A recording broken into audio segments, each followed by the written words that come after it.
Good morning. Welcome into 104.5 The Zone. Hope you're off to a great start today. Better than the production elements around here, hopefully.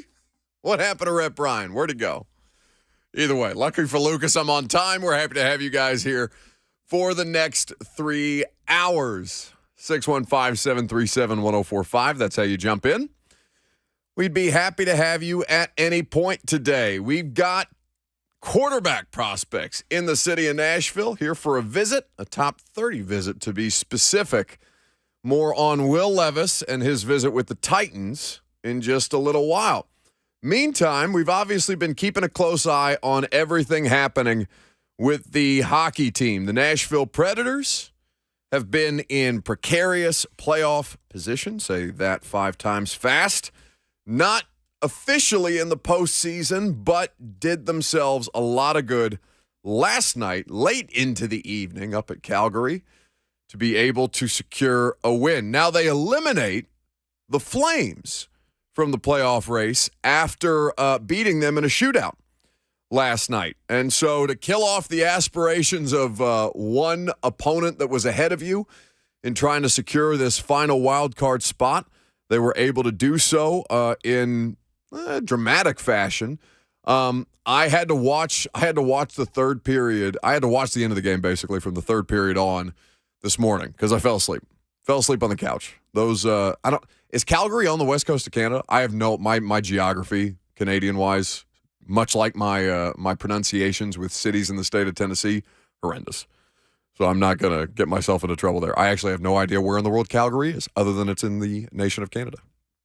But looking at the way that the Preds were able to finish off the Flames last night, 3-2, with a couple of extra rounds there. You had Tommy Novak as the shootout winner to keep the Preds' playoffs hopes alive. So this is a big deal because now, as they try and close this thing out, and we talk about all the good work that they've done without their primary actors, their key players who have missed time with injury, or the dudes that they traded away earlier this year at the trade deadline to try and jumpstart this thing a little bit. It's been rocky.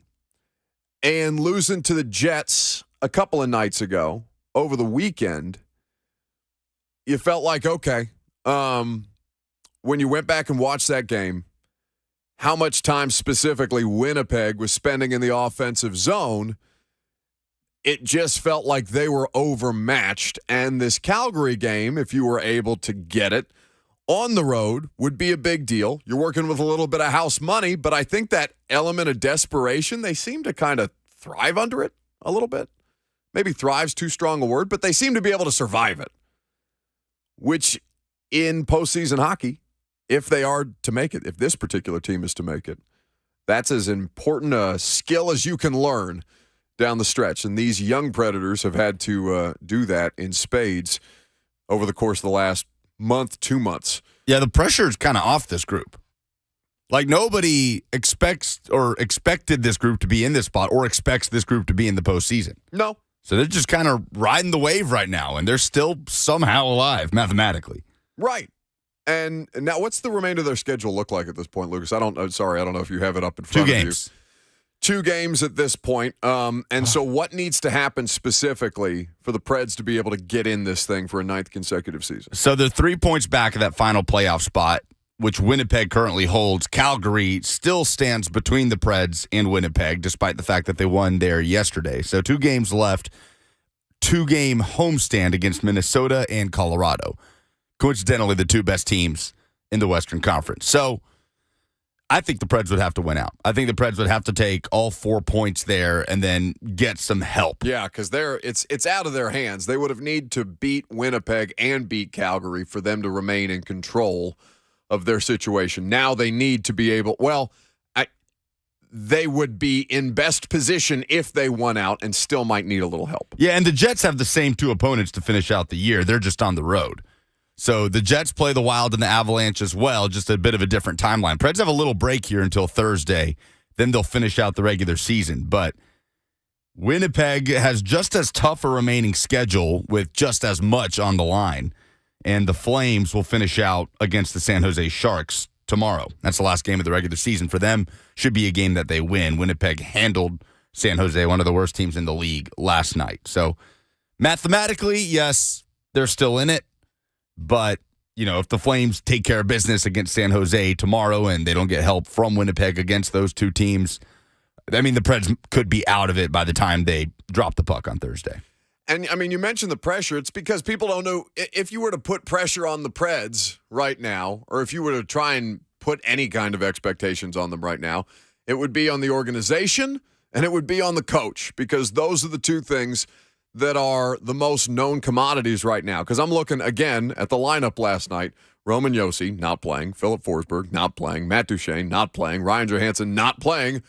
And all these different pieces and parts, like these guys, it's not even, they've just got here. I don't even know how to put expectations on them. I barely know who they are.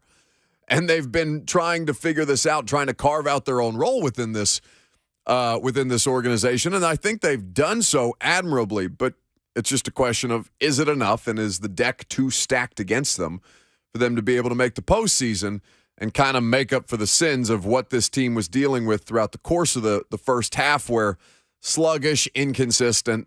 0 for 4 on the power play last night was a killer. 0 for 6. 0 for 6 is what they finished with. I think I looked up after the first period, though, they were 0 for 4, right? Because I remember looking up and just being like, they can't get anything done. And then I fell asleep on the couch. So, yes, at the time that I fell asleep, they were 0 for 5, I believe. They had another missed opportunity with the man advantage, and we're not able to get that done there. But we'll keep an eye on the Preds moving forward. Next couple of games, Thursday and Friday, as Lucas mentioned. So we'll have some time. They'll have some time to get right and get ready for a homestand that is of critical importance for a team that is very proud of their consistency in making the postseason. Will be a different kind of a spring and summer if the Preds aren't in the playoffs by the end of the month. Meanwhile, Will Levis is here in Nashville today for a top 30 visit with the Tennessee Titans.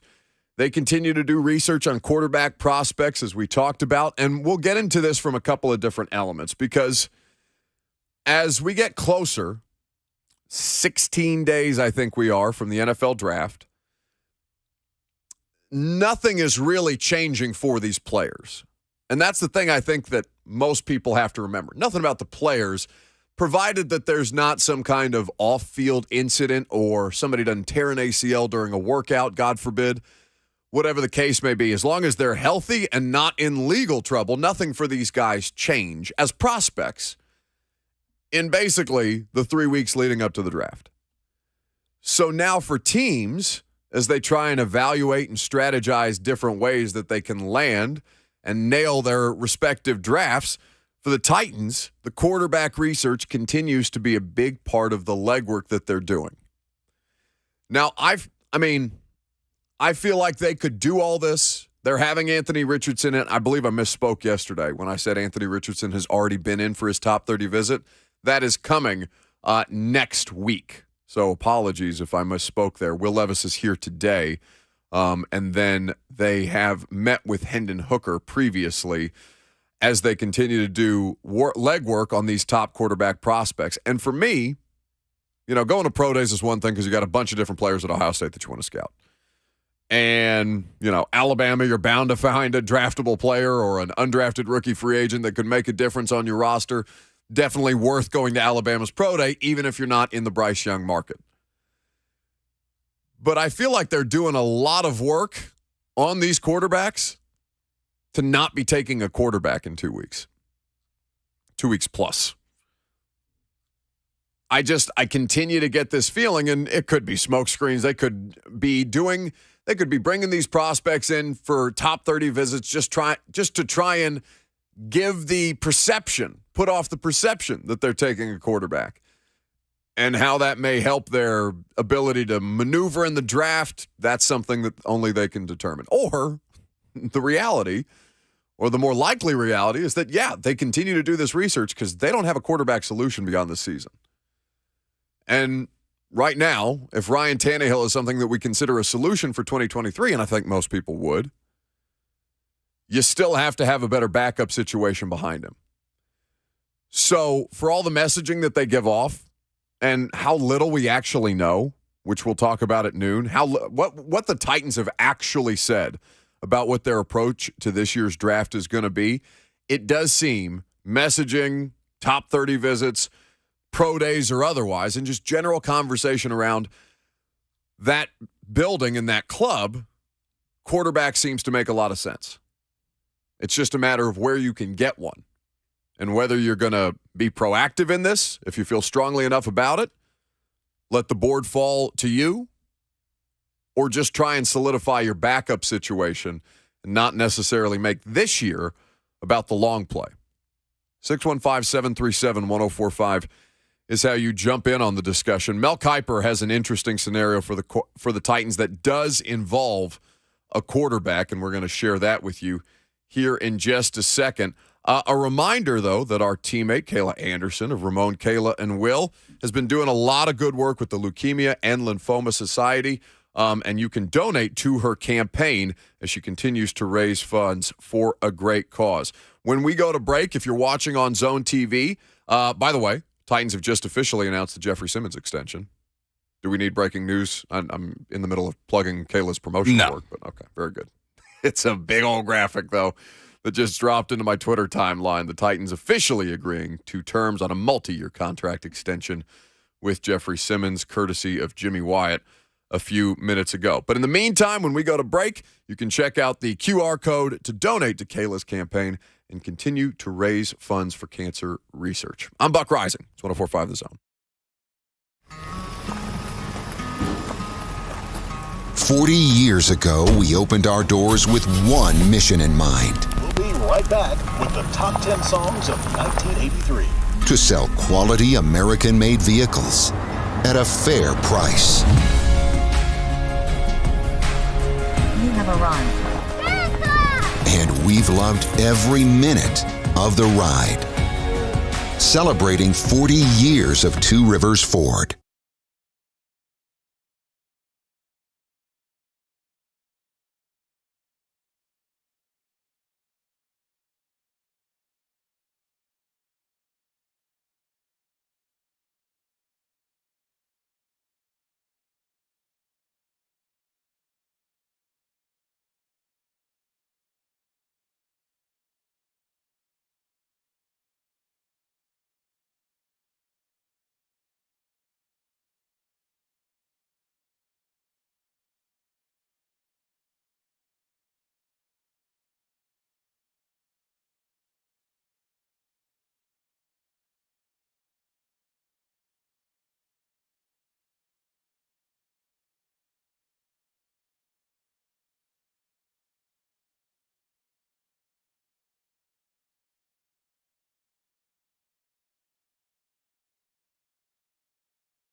So we spent all that time talking about the hockey team this morning, only for them to potentially get eliminated as early as tonight, right, if Winnipeg wins? I said that. Do you ever listen to me? No. It's okay. I barely listen to you. But yeah, that was my point. Like, they could be eliminated by the time they drop the puck at Bridgestone Arena on Thursday. I'm sorry. I was looking through all kinds of like Western Conference standing things that I haven't looked at all year and then trying to figure out real time in the middle of a radio segment. Not the best way for me to do my job. So thank you, Lucas, for your extended Panzika Preds minute. Will it be the last of the season? Tune in to find out. Meanwhile, mock drafts flying fast and furiously across the internet. Mel Kiper, he's got not just a 1-round mock draft, but a 2-round mock draft as of this morning. And his scenario for the Titans narrows their selections only down to 1 pick in 2 rounds. He's got him trading up. He's got him jumping up 8 spots to that Arizona Cardinals pick at number 3. And what he writes is, here's a fun deal to think about. Tennessee's quarterback need has gone under the radar, but Ryan Tannehill is a free agent in 2024, and Malik Willis, who dropped all the way to round 3 in last year's draft, he italicizes, really struggled as a rookie, even getting benched late in the season for journeyman Josh Dobbs. Is it possible the Titans already know Willis is not their quarterback of the future? So let me take a pause from Mel's analysis there to respond to that. Yeah. When they pulled Malik, not just in that moment, but because of the extended sample size of Malik, and inserted Josh Dobbs into the lineup in critical must-win games, including a win-and-in playoff game, or a win-and-in for the playoffs game, there has been a general sense around that organization that Malik Willis is not the quarterback of the Titans' future. Are they going to give up on him outright? No, not until they have to. Have they been very supportive of him publicly and privately? It doesn't mean just because they're assessing the skill set of the player, looking around and be like, you know what? Might be better and more efficient to just cut our losses here and try and move on to the next contingency plan, because this one doesn't seem like it's going to be as feasible for the amount of need and for the amount of help that this organization needs right now. When they pulled Dobbs, it let not just but everybody know that the Titans are good on the Malik Willis experience. Easy for me to say. So no, he's not their quarterback of the future. They'd have to give up a lot in the trade. We talked about the Miami-San Francisco swap back in 2021. We talked about the 3 number 1 picks and an additional 3rd rounder in last year's draft that Miami got turned into a couple of different situations, swapped the picks, traded picks for players, and was able to put together what was almost a playoff roster last year while they were still considered to be in kind of the ramp-up phase around Tua. Tua, whose contract is getting ever more expensive by the day. So in this scenario, Tennessee would send Arizona picks number 11 and number 41 in this draft, which is their 2nd rounder, plus a 2024 first-round selection, and likely either a 2025 first or 2nd-round pick as well. So this is going to be the cost-benefit analysis that the Titans are going to have to do specifically around 3 overall, and we've talked about this. So if that were the case, they would not be picking until the 72nd pick in the draft, 3rd round. They would get 3 and then their 3rd round. Right, pick. and they'd have to wait until 72. Yes. I listened to you that time. And that makes it hard, right? Because now you've immediately gone to 5 picks and one of them is not a starter, right?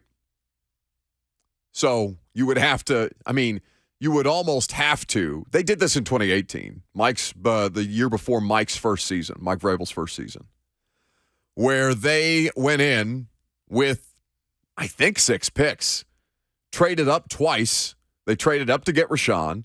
They traded up to get Harold. And then they were left with Dane Cruikshank in the 5th and Luke Falk in the 6th or 7th, if memory serves. And that was the entirety of the draft class, which was great for us because we got to go home early on a draft weekend. That was great. I got to enjoy my basically my entire Friday of draft weekend. That never happens. But that made it really, really hard because Rashaan, I mean, he was a starter for a couple of years, but Rashaan Evans' last game as a first-round pick for the Tennessee Titans, he was a healthy scratch in a playoff game against the Bengals as the number 1 overall seed. So Rashaan, I don't think you could call a hit as a draft pick. Harold panned out. Dane, they got something out of at the end of his tenure, but he spent a lot of time hurt, and then Luke Falk didn't make it through training camp. So if you're going to go down to 5 picks in a draft class, one of them being a quarterback, you have to absolutely, where there was already a degree of pressure for them to nail this particular draft, your hit percentage just went up or went down infinitely if you miss on any one of the 4 remaining that's not that quarterback. And if the quarterback doesn't miss, then you're probably getting fired at some point. That was one of the first things that Rand Carthon said in his introductory press conference. He was asked specifically about committing to Ryan Tannehill as his quarterback in 2023, and he said, you know what, that position gets people fired an awful lot for me to make any kind of definitive decisions right now. So now Mel has them specifically trading up in this draft to get who? And that's the question, right? If they were to do it, who would be worth going up to get? Because at that point, at least for Mel, Bryce Young's already gone number 1. C.J. Stroud has gone to the Texans number 2. And with the 3rd overall pick, he has the Titans taking Anthony Richardson. Now, Richardson is scheduled to come in next week, as we talked about. Levis is here today to visit with the organization. Hendon Hooker has already done so. The hope for Tennessee in that moment is that this can be their Josh Allen, their what San Francisco thought Trey Lance might be, because they've already tried this, to no avail thus far. You're hoping that you can turn this into a Josh Allen type situation, but do it with a higher draft pick than Josh Allen went. It's not an easy pill for Titans fans to swallow, given that the draft and the lack of talent on the roster has consistently been the biggest complaint about the Titans is the roster. Perpetually by the people who watch this team, right? That they don't have enough talent, that they quarterback's not good enough, that they traded away the wide receiver. All ills start and end with the roster. And then you can, dissect individual Mike Vrabel moments or Todd Downing decisions or whatever you want to do, but the roster is consistently the biggest complaint. If you were to trade up in this situation, I would almost think it would have to be for Richardson. He does have Levis going 4th to the Colts, and I think that I struggle with that for Richardson or for Will Levis, because what is the support system in Indianapolis for either one of those dudes? Minshew? Minshew's as good a failsafe as you have, I guess. Would Gardner Minshew be considered the best backup quarterback in football right now? He is up there. He would have to be. So it's not the worst option, but this is not somebody who can consistently win games for you and certainly needs a better collection of skill position talent and, based off last year's results, offensive line. He can hold the fort. The thing that looks interesting here is he has Jalen Carter going 5 to Seattle, where it makes a ton of sense for Seattle to be exploring a quarterback, but of course they have legitimate defensive needs. And their offensive line could use a great deal of help as well. But Jalen Carter, the embattled, are we calling him embattled? Is that a fair assessment right now? Embattled defensive tackle from Georgia? Fair. He still has him going in the top 5. To Seattle.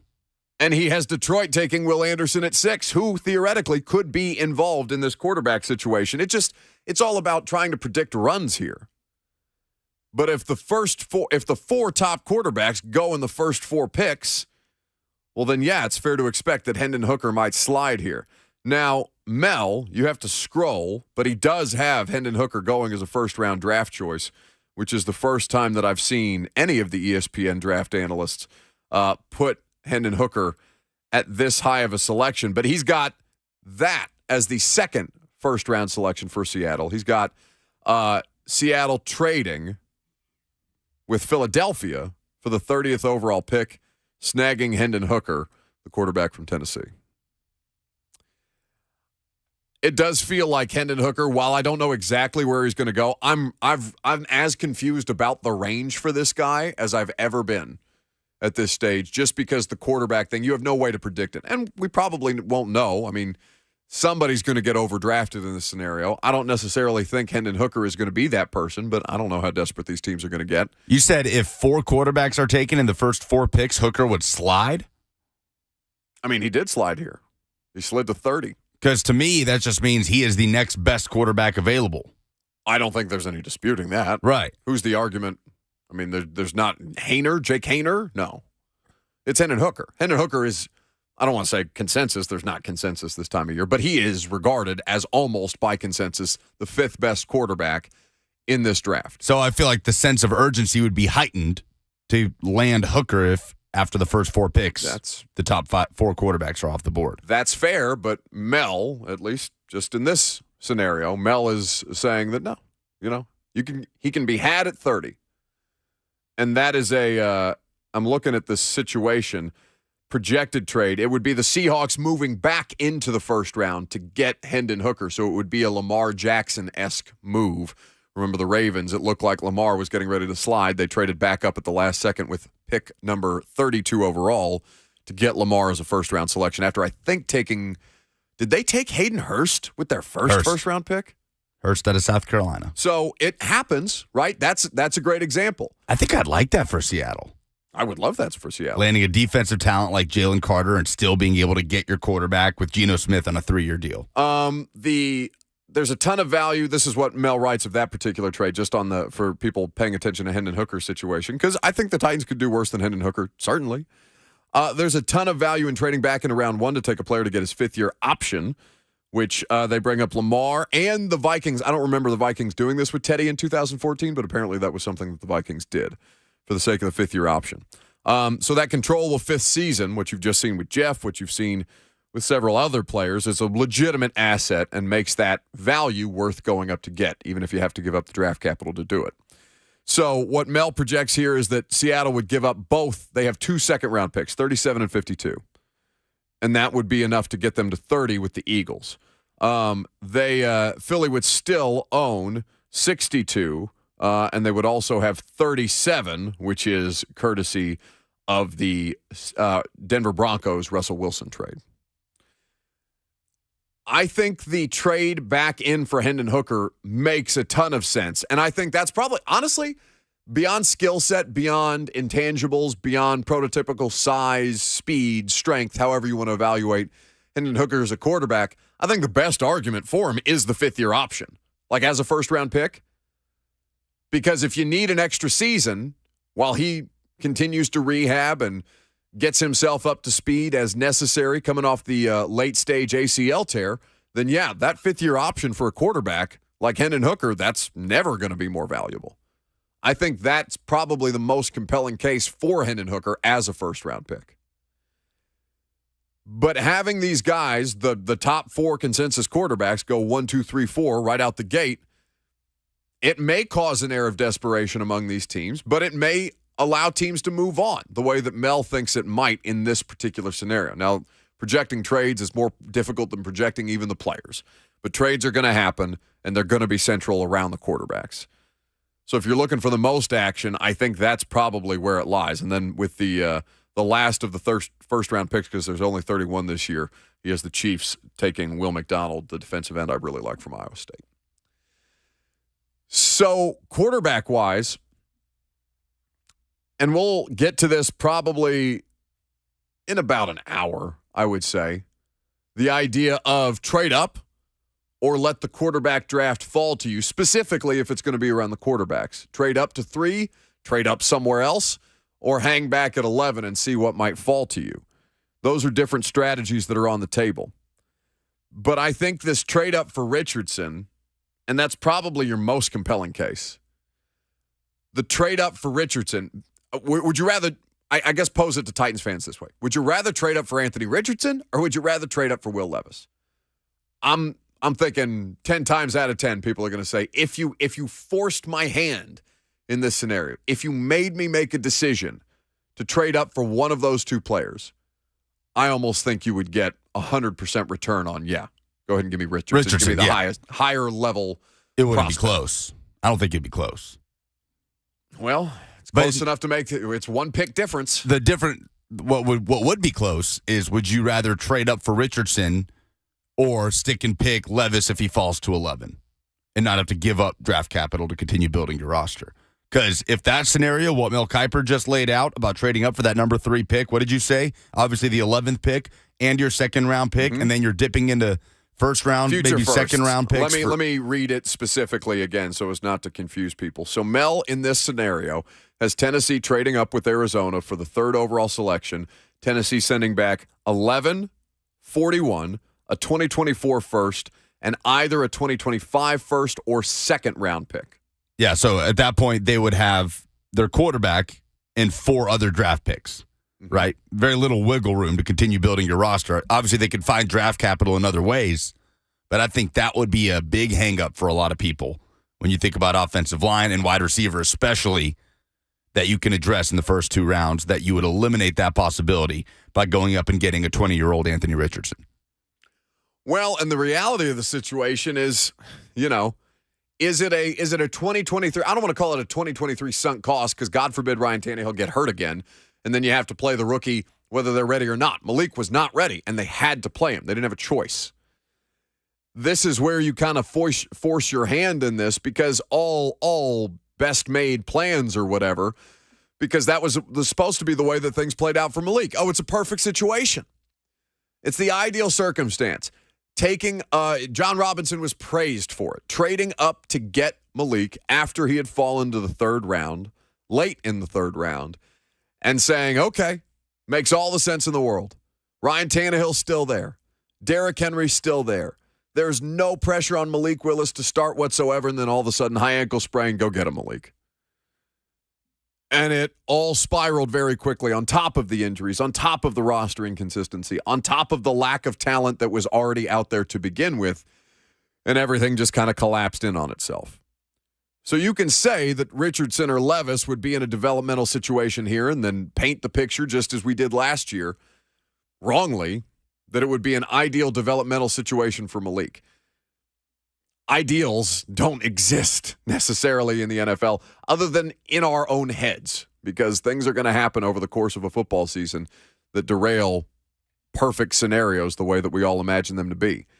But I do think that either one of those 2 players gives you a better advantage as a backup situation should your hand be forced that way. The question is, how much more valuable in this scenario is Richardson than Levis? And the answer, I think, is a great deal. Well, we both agree on what would be more likely to win over the fan base, right? What the fan base could be more bought into. Yeah, wide receiver. Well, I'm talking about, sure, but I'm talking about between the 2, between Richardson and Levis. Yeah, Richardson. Like, we agree that it's Richardson. And I'm going to be honest. The fan base, yes. Strictly talking about the fan base. I haven't seen a single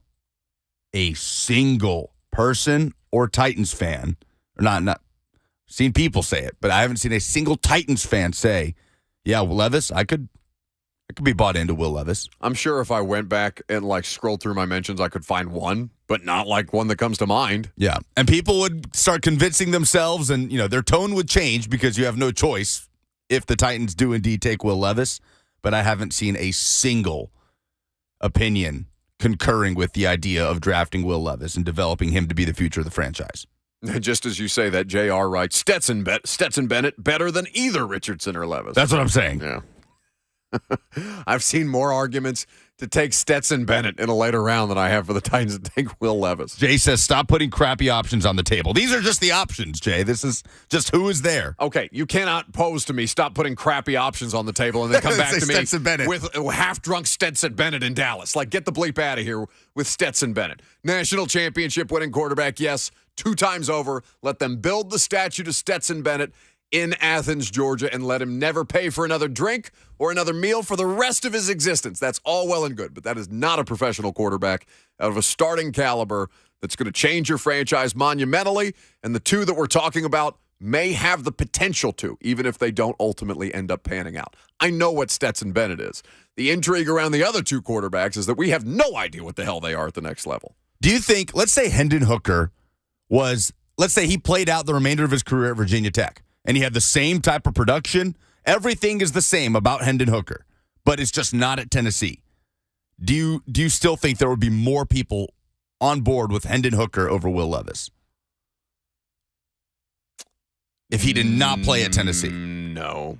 I think the visibility of Tennessee helps. It definitely helps. I think it helps a lot. But, I mean, we've got a guy in here saying, no, we don't. I'd rather have Stetson Bennett than Will Levis. You don't think we'd have people saying, give me Hendon Hooker over Will Levis? I mean, there would probably, I found the one, right? I saw the one guy that said that, and then I immediately gravitated because it was so stupid that it immediately attracted my eye. I'm just saying, Hendon Hooker, a guy who was, like Jim Nagy put it, the face of college football, should have been a Heisman finalist. Huge numbers his last 2 years of college compared to a declining Will Levis as far as production. I bet we would have, and in this scenario, Levis is still at Kentucky, and he still lost to Vanderbilt. He still lost to Florida. I bet we would have more Hendon Hooker over Will Levis opinions on this show. It's a hard assessment to do. It's a hard hypothetical because only so because I'm down for the hypothetical, but I think the hypothetical is made even more difficult because of the Tennessee factor, because of the offense, because of Hendon Hooker not being anybody when he was at Virginia Tech, and Hendon Hooker all of a sudden becoming the face of college football in ways where he couldn't even win the starting job at Tennessee in the first place. Like that's such a rocket fueled type of situation where the rise happens so dramatically that it's so hard for me to remove Tennessee from the equation. Systematically, from a profile standpoint, talent, where he's playing with the best wide receiver in college football last year, it makes it more complex to do. I would struggle to say if you took Hendon Hooker out of the Tennessee equation and just took him independently as a prospect, even the progress that he's made since coming from Virginia Tech to Tennessee, I still think most people would look at Levis and say, okay, that's the better pro prospect there. Well, let me squeeze Rick in Hendersonville here now because we're going to do Oh No coming up next. Hey, Rick. Yeah, this could be my oh no. For God's sakes, don't move up in the draft. You're giving up way too much draft capital, according to what Mel Kiper's saying, particularly for the quarterbacks you're talking about. There's no reason to. Where they really screwed up was getting rid of Josh Dobbs and letting him walk for $2 million. I don't disagree. Thanks for the call, Rick. Maybe that's your oh no. It's coming up next.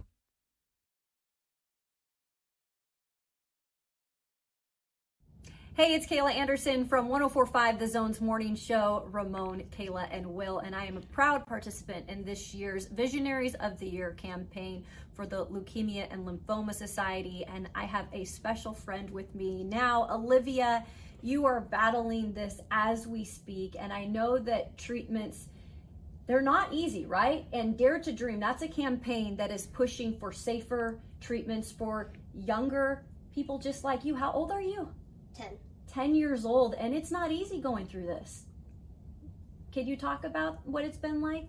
It's been just really hard with all the needles, treatment, medicine, all that.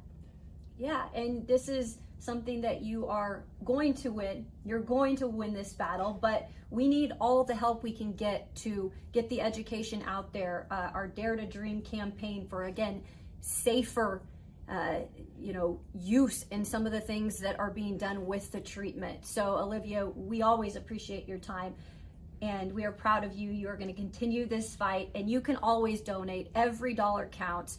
Just click on that QR code at the top of Zone TV, or you can just visit the Zone's website at 1045thezone.com.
Today is a good day. It's always a good day around here on 104.5 The Zone. Welcome back into the conversation.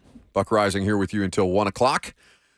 This time of week, I'd like to recap the weekend the way that only we know how to do, or at least the only way efficiently that we know how to do. Lucas, go ahead and give me the music. Oh, no. Oh, no. Oh, no. Oh, no. Oh, no. Oh, no. Oh, yeah. What sports made you say, oh, no, this weekend? There was a lot to choose from, but I'm going to give you the best of the bunch. I think I'm going in with a hand of Izzy Adesanya, boys. I don't know how many of us watch UFC around here. Show of hands. No hands? Robert's hand is up. You can't see him. No. He's here, by the way. Is he or is he not here? I should Nobody do ever that to you. knows. I should do that to you far more often. There's literally a chunk of wall. There's 3 giant windows. It's a production studio. I think I'm the only seat in this studio that can actually see into that studio. And one of the chairs where perpetually Robert sits is not in the 3 windows that I could see. Yeah. It's just an incredible design situation. Your stare is just too much for me. I can't look across that window and see your beady little marble eyes looking at me. I don't have beady marble eyes. It's like a frog looking out of the water. You know, like and if you go to like a swampy mire-like area and you have like maybe ribbiting right there with their eyes poking out, that's what I see every time I look over the computer screens there. Is that menacing? That doesn't a frog. No, they're just kind of neutral. They're just kind of hanging out. But kind of soulless. You're like that froggy that went a courting. He was probably like a bad frog. But you're a neutral frog. You're a cool dude. It creeps me out a little bit. Izzy Adesanya. So apparently he's got a great memory. And he was exacting his revenge. Now, admittedly, I'm not a UFC person, but this is enough to get me to start watching. He exacted his revenge on Alex Pereira on Saturday night, UFC 287 in Miami. And he knocked him unconscious in the second round. You had all kinds of stars in attendance. You had former presidents of the United States, particularly Donald Trump, in the middle of his investigation is showing up to attend the UFC fight in Miami. So immediately after his knockout win, Adesanya gets up in the ring and points at Pereira's son in the crowd and is mocking what appears to be a small child about knocking out his father. So he's asked about this at the podium, and this is Izzy Adesanya in a bleeped out version saying why he was mocking a toddler. I remember, so the first time he knocked me out in Brazil, his son came into the ring and then started to just lie dead next to me, and I'm like, you f***ing I'll whoop your dad, don't do it for you. But then, I looked for his kid, and I pointed at him, and I saw him, and I was like, hey. Just to remind him.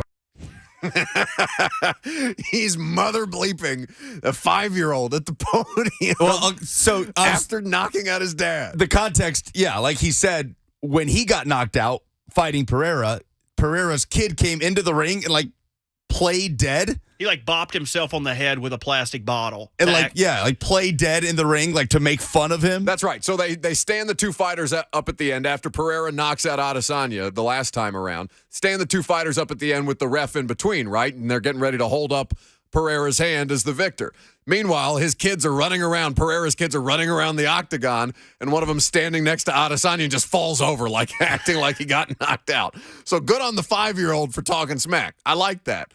But when a grown man knocks out this 5-year-old's father and remembers, has the presence of mind after celebrating winning a human cockfight to find this 5-year-old in the crowd, point at him and be like, hey, you know what you just did to me? I just did to your dad, and then rolled over and fell down to the octagon. And he played dead. And then the kid's crying at the end of the clip. He made the kid cry. The kid was crying because his dad just got massacred for all the world paying for the fight to see. Yes. I don't know how many 5-year-olds y'all have been around, but they could do more with a little cussing. This weekend, I was back home visiting some family, and I was around A multitude of small children. I've had my ass kicked all weekend because they see me and they see like a Jolly Green Giant jungle gym. Oh, they're ruthless. To crawl on, and they're like, "Oh, you're getting fat, Big Raw." They calls me Big Raw, I guess, for Big Robbie, and they with the connotation on big, because he let me know that my belly came to his face multiple times. He's like, "Your belly's so big," and he would like smack my belly.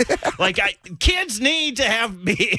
Kids' dads need to get knocked out more so you can make fun of kids more. Do you know that I don't know why that made me think of the visual of a 5-year-old running up to you and smacking you in the stomach. It made me think of you as like a Kung Fu Panda type of figure. I'm serious.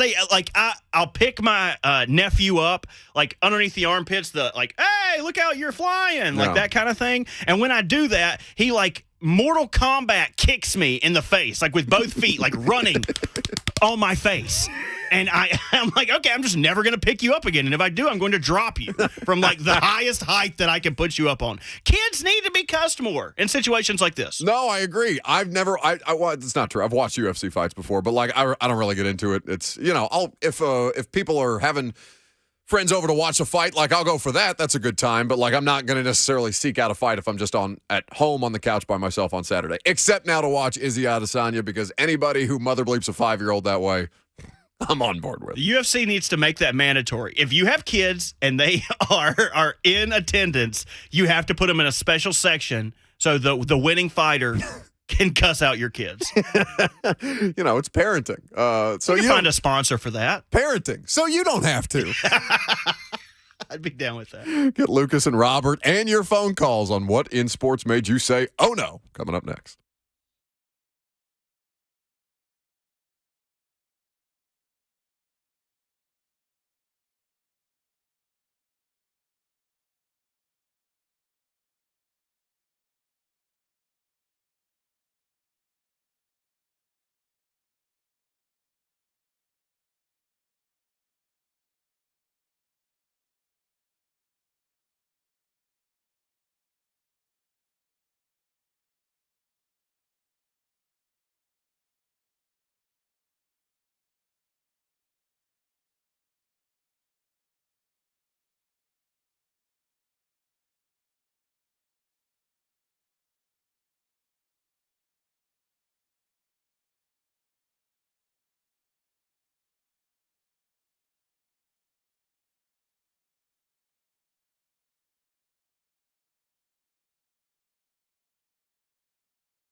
It is 11 o'clock. Good morning from the Superbook.com Sports Desk. I'm Lucas Panzica. The Preds kept their playoff hopes alive on Monday night with a shootout win at the Calgary Flames. Preds are still 3 points back of that final playoff spot in the Western Conference. 2 games are left this week at home, starting Thursday against Minnesota. Winnipeg takes on Minnesota tonight. The Preds need a Jets loss to stay alive. The Braves beat the Reds 5-4 Monday night, improving to 7-4. They'll go again tonight in Atlanta at 6:20. And former Cardinals head coach Cliff Kingsbury back in coaching, joining Lincoln Riley's staff as an offensive analyst, primarily working with quarterbacks. The Tennessee Titans have made it official, agreeing to terms on a 4-year extension with Jeffrey Simmons. The Titans did not release the financial details, but as reported by Teron Davenport last Friday, it is a 4-year extension worth $94 million. For all your foundation repair and waterproofing needs, visit USSTN.com.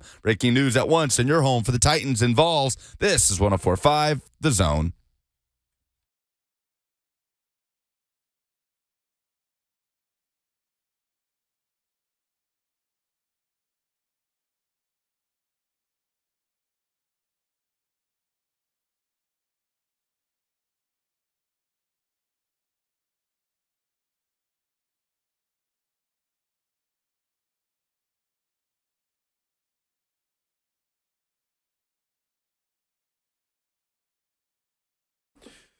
What's happening?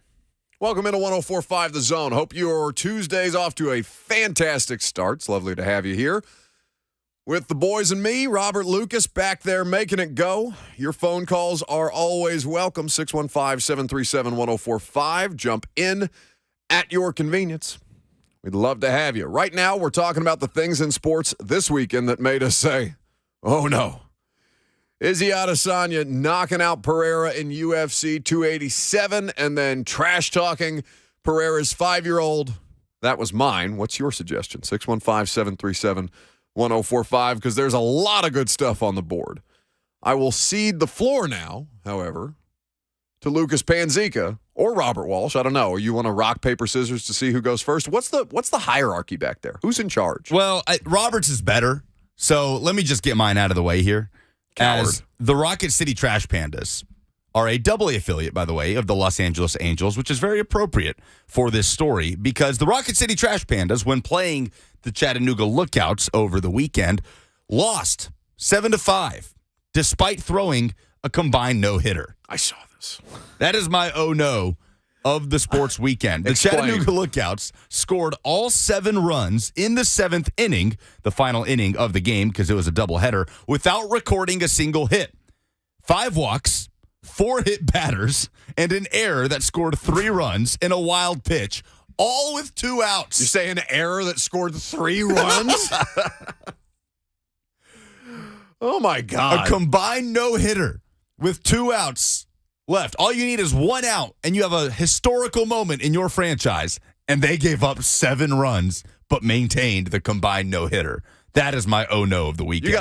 You gotta disband the organization. Yeah, I think so. The Trash Pandas should no longer exist as a team. And you can't make it trash. up. They're just trash. The Rocket City Trash.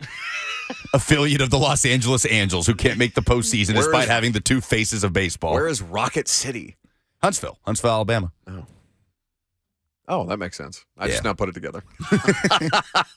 The Trash Pandas thing was tough. Anytime that we are collectively being tweeted, because I'm sure you guys got these tweets as well, anytime we're collectively being tweeted AA baseball box scores, something terrible has happened in the world of AA baseball. Terrible.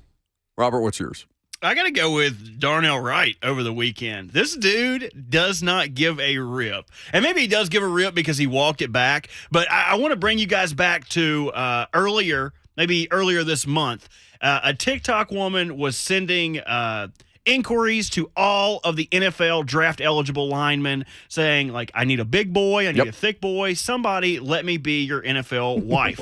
And No, you haven't seen this? No. I put it in the chat when it came out. But long story short, she reached out to all the draft-eligible offensive linemen, and Darnell responded with a throw-up face emoji thrice. He hit her with the 3 times. No other response. So we know this guy is a savage on social media. It does not bother him. But when Will Lutz, who is a Bengals fan, so I have no respect for him whatsoever. I love the dragging here. But a media member, right?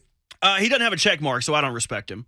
Well, we're all getting ready to have our check marks taken, so soon it's going to be cool to not have the check mark, and all the people that paid for it will have the check marks. If it's cool to not have a check mark, call me Miles Davis. Will Lutz said, Darnell Wright is a pure right tackle and has no business playing left tackle. Well, rather than duking it out in the streets, he takes it to the DM and he says, Darnell DMs Darnell him. Wright DMs Will Lutz and says, you are a pure Richard eater. What year did you play to say anybody has any business doing anything?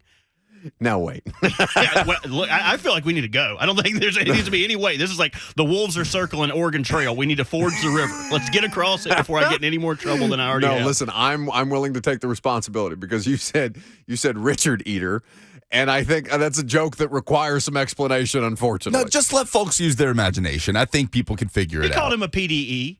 He called him a PDE. It happens. I don't think that's helping the situation. Look it up, kids. I am more confused. No, now, but God, please don't continue. look it up, kids. Okay, maybe not that phrase. Not don't children. look up that phrase. Look up the beef. I was informed recently that there are children that listen to our radio program when Corey Curtis, the sports anchor at WKRN News 2, is texting me on Saturday saying, hey, my 6-year-old heard that you are bad luck when you go to soccer games. She wants to know if you're going to be there tonight.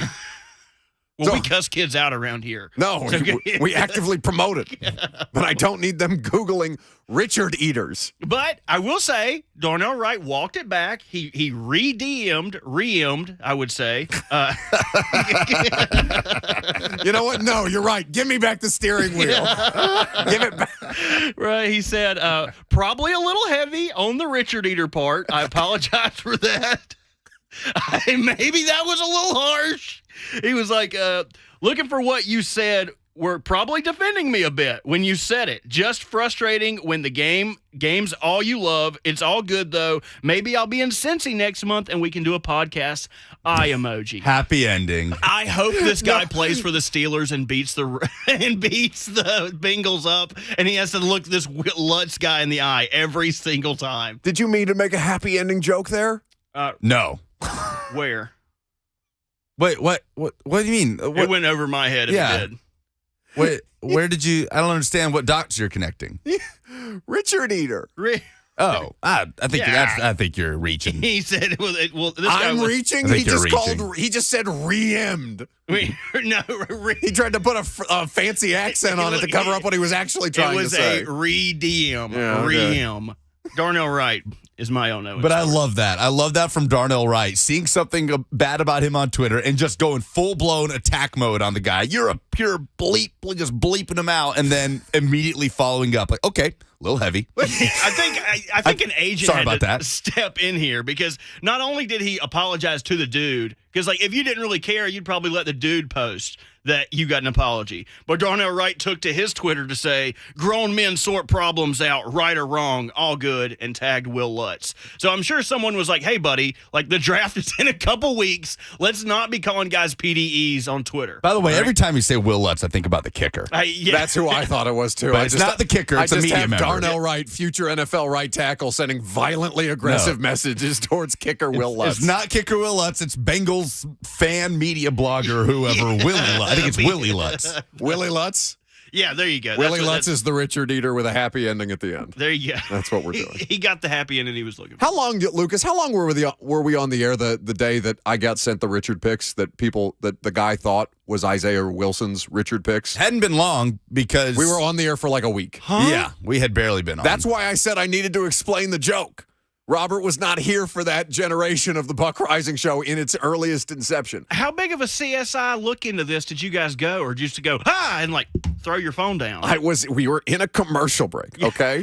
I'm sure you rushed back to show and tell everybody the news. Isaiah Wilson had been, I think, at this point either traded already because I don't think I had the radio show in 2020, right? We were on the air March 2021.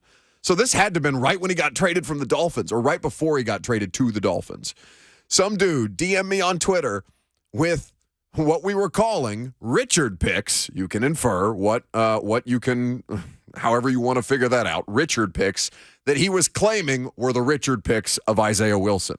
Why an independent third party felt it necessary to inform me that Isaiah Wilson had Richard picks on the internet, then send them to my Twitter DMs so that I could see them, that is worth a CSI investigation alone. Yeah. But the kicker, Bert, they weren't Isaiah Wilson.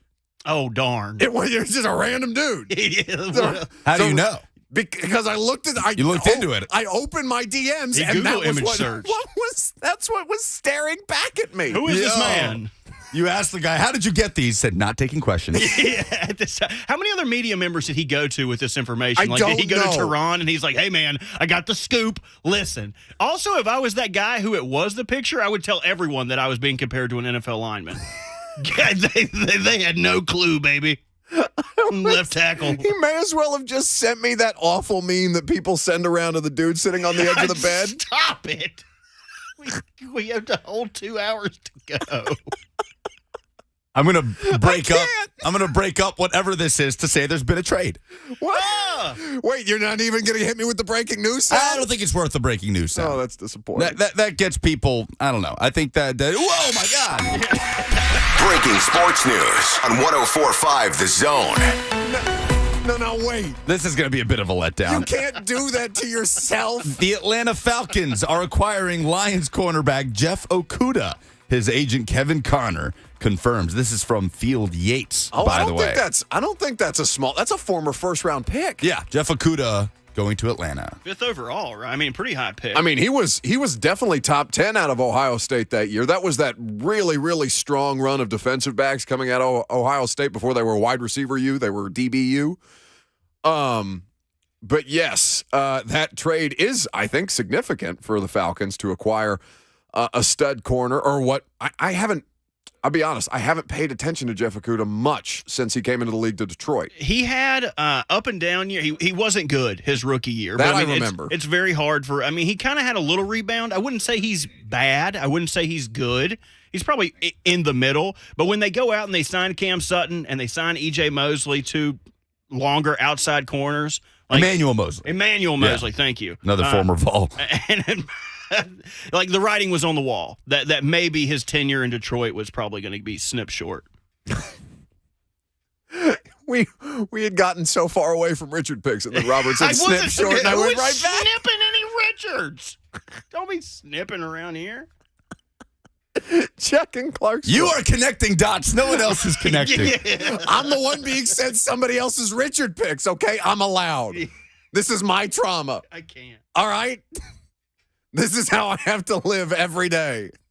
This is career suicide for us, Bert. If I had one to start with. I was about to say, wait, you're speaking very generously of both of you at this point. Every time I turn around, I just fully expect someone of power to be looking through the back window at us like, stop it. Well, it wouldn't help even if they were. You don't know who they are, apparently, based on our discussion last night. don't. Chuck in Clarksville is next. Hey, Buck. Hey, my oh no moment was Sunday watching the Masters, watching Phil Mickelson run up the board to 8 under. Yeah. I just had to sit there and thank the president of the PGA sitting there going, somebody text Zach Ertz and have him get John Rahm to make sure and not bleep this up. Yeah, that's exactly right. Man, Phil, it was kind of weird because did it feel like people were rooting for Phil all of a sudden again? I mean, because when he walked out there in the early going of the Masters, right, he's 52, all right? He's the oldest player in the history of the sport to win a major with the PGA Championship at 50. But Phil at 52 at Augusta as a former winner, but now a live golf like whatever you want to call him, outcast, walking around the course. It didn't feel like what the reception for Phil normally is, right? People love Phil Mickelson. He's almost one of these like one name type of people. He's Phil, right? It's Zion, it's LeBron, it's Magic, it's Phil. And until he started to make that push on Sunday and really give Brooks Koepka a fight for trying to get a piece of second place in the Masters behind John Rahm, it really did feel like the tide all of a sudden turned for Phil as sympathetic figure, and that was pretty interesting to me. But fortunately for Jay Monahan, the president of the PGA Tour, a PGA Tour player, won the Masters this year instead of a live golfer. Hey, by the way, trade compensation is out for Jeff Okuda. You want to tease that? Yes. Why don't we get into that coming up next, and also tell you why drafting a quarterback at number 11, I feel, might be a mistake.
So a couple of news items here.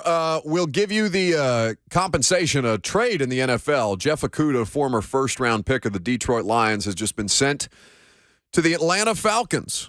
A couple familiar faces down there in Arthur Smith, adding a piece to his defense. And we'll get the compensation for it here in just a second. But Jeffrey Simmons, whose contract was just announced, I don't know, about an hour ago, officially by the team. His extension officially announced by the team about an hour ago, reported earlier last week or at the end of last week. Jeff is going to hold a press conference at St. Thomas Sports Park at noon. So we will carry that press conference live for you. And Lucas tells me that Jeff's agent, Paul D. Russell, is going to be on the Blaine and Mickey show. Blaine and Mickey today at 1:30. Okay.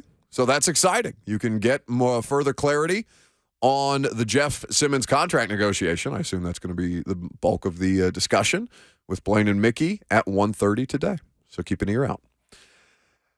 All right. What's the compensation that Detroit got from Atlanta for a former first-round pick at the cornerback position? Guess. It's one pick. One pick. What round? For the number 3 overall pick. He was the 3rd overall pick in that draft? In the 2020 NFL draft. Oh, my God. Who was the first overall pick in that draft? Burrow. Was that Lawrence? Burrow. COVID draft. Lawrence a year later. Okay. 4th. 5th. A 5th-round pick? A 5th for Jeff Okudah. Has he been that bad, Robert? I know he had a down rookie year, but has he been that bad? I mean, let me pull some stats up. I don't know if it's that bad, but I feel like that's kind of good return for a guy that. I mean, how many years would he have left on a contract? Is this an expiring contract? 2020. So no, they would have one more year of team control and a 5th-year option. And a 5th-year option. I believe this is the 5th-round pick that they got in the Calvin Ridley trade as well. So it's kind of like found assets trade. It wasn't like they're giving away something that was theirs. Yeah, but still, a 5th-round pick for the 3rd overall selection in the draft. That's wild to me. Even if he has been, even if the return on investment hasn't been necessary, but who's Detroit's GM right now? Because they dealt T.J. Hawkinson. Is that Brad Holmes? Without batting an eye, Brad Holmes sounds right. I know it's no longer that former Patriots exec that was over Matt Patricia. It is Brad Holmes. So last year, he started 15 games for them, gave up 59% of the passes targeted in his direction, and only gave up 1 touchdown on the year. Compared to the first 2 years in the league, he gave up 75 and 77% of the passes thrown in his direction. So he had a marginal increase in his pass defense, but still not the area, not the best, but definitely a jump. So he got better in the last year. Yeah, okay. I mean, so he's a depreciating asset, even if he's had a better season most recently, but still a 5th-round pick to me is kind of nuts, guys. And technically it is an expiring contract because if his play doesn't warrant the 5th-year option for Detroit, like if they weren't going to pick it up, then it is an expiring contract. Yeah, so they were good to get value on it before they had to put in the 5th-year options for that year. Okay, so Jeff Okudah from the Lions to the Falcons. So wonder when an extension would come and what that would look like. For who? For Okudah. It depends on the season. Yeah, I guess you're just bringing him in on a prove-it deal, or you're just going to get... A 5th-year option is, a 5th-round pick. Those guys may not make the roster, a 5th-round pick. Like Robert said, that's house money. Extension. It sounds like this guy's lucky to be on a second NFL team. That's a pretty... He was one that I remember a lot of talk about in that draft process. Obviously, he went 3rd overall. Having the difficult rookie season and then really just not being a point of discussion. He's not talked about. Corners can generate headlines and generate discussion. Sauce Gardner may have been the best corner in football last year as a rookie. He was a monster. Defensive Rookie of the Year. So we'll see how that's a division. What is the size of Jeff Okudah? Like, does he stack up with some of these prototypical corners as that position continues to evolve? Because you're dealing with some freaks at the wide receiver position in that division. 6'1". 6'1's big for a corner. 205. Yeah, so he's got size, he's got length. He also has a $10.6 million cap hit. So I wonder if trading him helped Detroit get a little flexibility headed into the draft. And we all know Atlanta this year is flush with cash. So they're probably like, yeah, bring on a former number 3 overall pick. We'll eat that salary. Yeah, if we can salvage him, great. If not, we'll move on. Yep. Because I couldn't name a Detroit or an Atlanta Falcon corner right now. AJ Terrell. He's pretty good. Formerly of the Cincinnati Bengals? No. AJ, he's You always get drafted been there? Yeah, he was a Clemson Tiger, always been in Atlanta. Okay, I'm doing the wrong Tigers then. Yep. Okay, very good. That was pretty good. It makes me want to play that Carolina Panthers superfan clip. Lucas, you know what I'm talking about? Carolina Panthers with sharp teeth and claws. Those are actual lyrics. You can find that on the internet. In fact, I would invite you to do so while I talk to people about Lamar Jackson.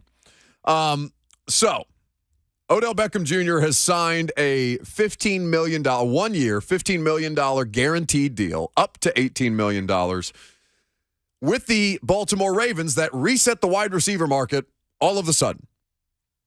And questions now have started about the circumstances around Lamar Jackson and whether Odell Beckham Jr. going to Baltimore means anything concretely about Lamar. In fact, Lucas, that was a question or a theory that you posed yesterday, right? That there is some degree of security that Odell Beckham Jr. must have to sign that deal that Lamar Jackson is going to be the quarterback for the Ravens in 2023. That I don't want to misconstrue your opinion, but that was your thought, yeah? Yeah, my approach to it was it looks like everybody in the room knows that Lamar Jackson will be throwing passes to Odell in Baltimore. They just haven't said it and haven't finalized it yet. Lamar is FaceTiming Odell Beckham Jr. The Ravens are paying Odell Beckham Jr., and he is coming to Baltimore with what would seem is the expectation that Lamar is his quarterback.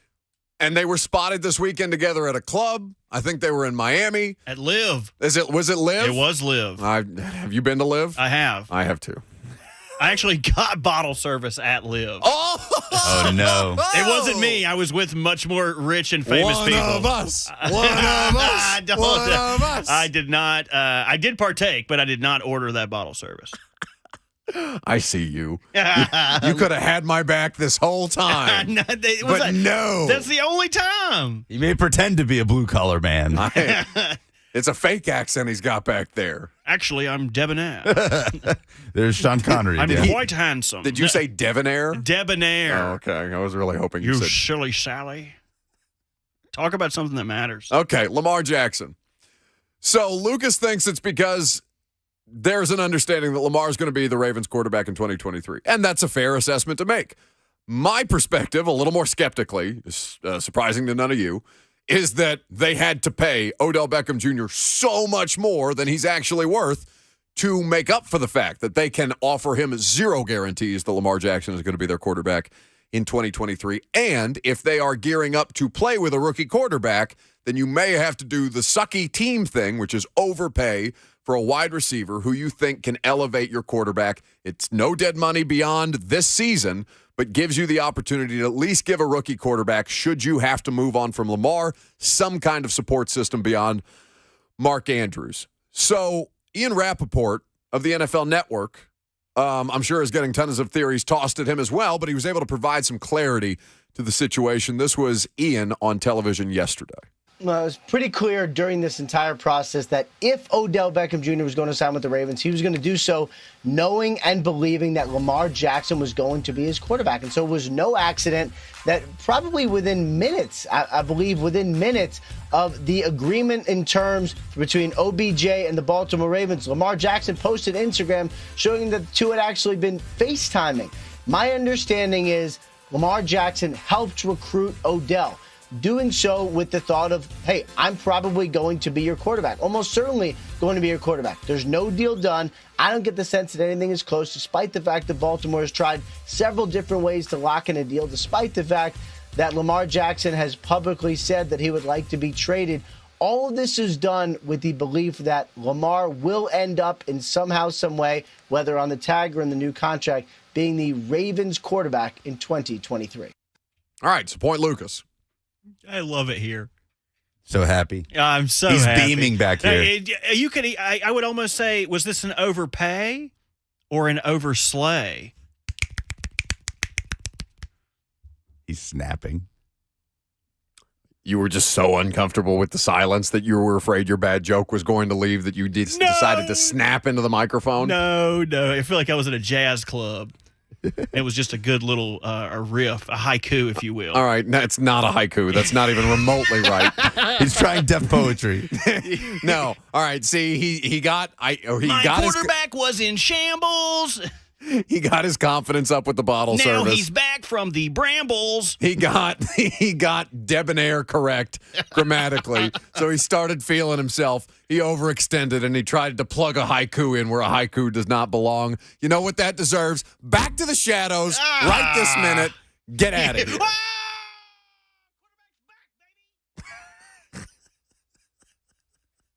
That was a really good one. So at this point, it does seem like Lamar Jackson is closer to be the Ravens starting quarterback at this offseason than he has ever been. And while you cannot take anything at this time of year as complete and total gospel, and I'm talking about the rap sheet report, he has far more information than anybody, probably than Adam Schefter, around this circumstance. So I'm not disputing what Ian is saying. What I'm saying is there are so many different factors that can come into place, especially at this time of year, that I think it's okay to say, all right, how is it completely and totally 100% true that Lamar Jackson is going to be, that Odell Beckham Jr. had an understanding that Lamar Jackson is going to be that quarterback before he signed that deal? If you're Lamar, though, and you're still doing everything possible to angle towards getting the deal that you want with whatever team will give it to you, then would it not behoove you to not get in a situation like this when other teams now just have even more incentive to not even enter discussions? Like, why would I even begin to talk to you? You're recruiting people to Baltimore. Okay, but like, are we assuming that the corpse of Odell Beckham Jr. is recruiting Lamar Jackson to Baltimore? Because get the bleep out of here with that logic. What? You're talking about recruiting people to Baltimore to play with Lamar? I'm talking about what Ian Rappaport just said, that Lamar Jackson helped recruit Odell to Baltimore. I understand. Odell Beckham Jr. is somebody who is very, very well-renowned across the NFL by players. He seems to legitimately treat people right. He's a very, very good teammate. He's somebody that'll invite rookie. You remember the picture he got in a bunch of trouble with when he flew him down to Miami before their playoff game? I think they had to go play a playoff game at Green Bay when he was still with the Giants. Yeah. And it became a whole scene because, oh, my God, they're not focused on playoff football. They're on a boat in Miami. But what it ignored was the fact, like, literally all of his wide receiver and skill position teammates were around him. No, the Beckham Jr. didn't have to take him on a boat in Miami with Trey Songz. What's your point about Odell? My point here is that he has a lot of relationships with players in the league. And so painting it as Lamar Jackson recruiting Odell Beckham Jr. to Baltimore, I think assumes more about Odell Beckham Jr. and the player that he is right now than we should be. I'm just saying what Ian Rappaport said. I understand that. But what my logic is, that's not a big deal. Like, it's not, I don't imagine a situation where Lamar said, yeah, come play. That'd be fun. That'd be unique. $18 million? You gave him what? He had 6 touchdown passes, 6 touchdown receptions since 2016. You gave him how much money? Where's my money? Honestly, I'd be pissed. You don't think Lamar being involved in any way in even if it's just in the public eye, potentially recruiting Odell to Baltimore would continue to hurt his chances of getting the deal that he wants with another team? Like, at this point, it feels like everybody in the room knows, like, oh, they're just going to end up back together, right? It's like if a couple breaks up and you have interest in, like, the girl that got broken up with or whatever, but everybody in the room knows, like, well, they're just going to be back together. So, like, what's the point? That's what this feels like with Lamar. Every other team in the NFL, he's just going to be in Baltimore. I can sit here and I can negotiate with him for weeks just for Baltimore to say, yeah, we'll do that. Yeah. No, and that's been the biggest holdup the entire time. But I do understand what you're saying. I guess I'm looking at it differently. Whereas recruiting Odell Beckham Jr. to Baltimore would in any other year maybe be perceived as a win. I'm looking around like, I don't think that dude. I think that has the potential to be disastrous. Robert's over here happy because he's getting Lamar Jackson back. In all likelihood, I would be scared about the idea of Odell Beckham Jr. He wasn't a number one in Los Angeles. It could be disastrous. I am simply talking about the picture that this paints and what it might do for Lamar in his goal, what he is trying to accomplish, and I feel like it is hurting more than it is helping him.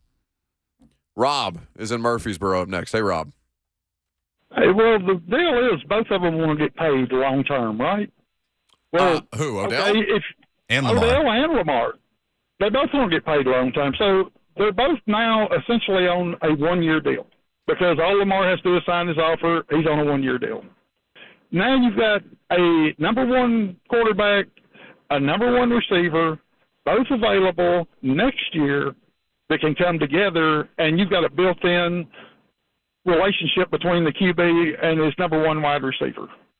If they do good, man, Baltimore's screwed if this turns out to be a good year because Lamar has proved that with the right receiver, he is an actual quarterback, and Odell has proved that he's a number one receiver.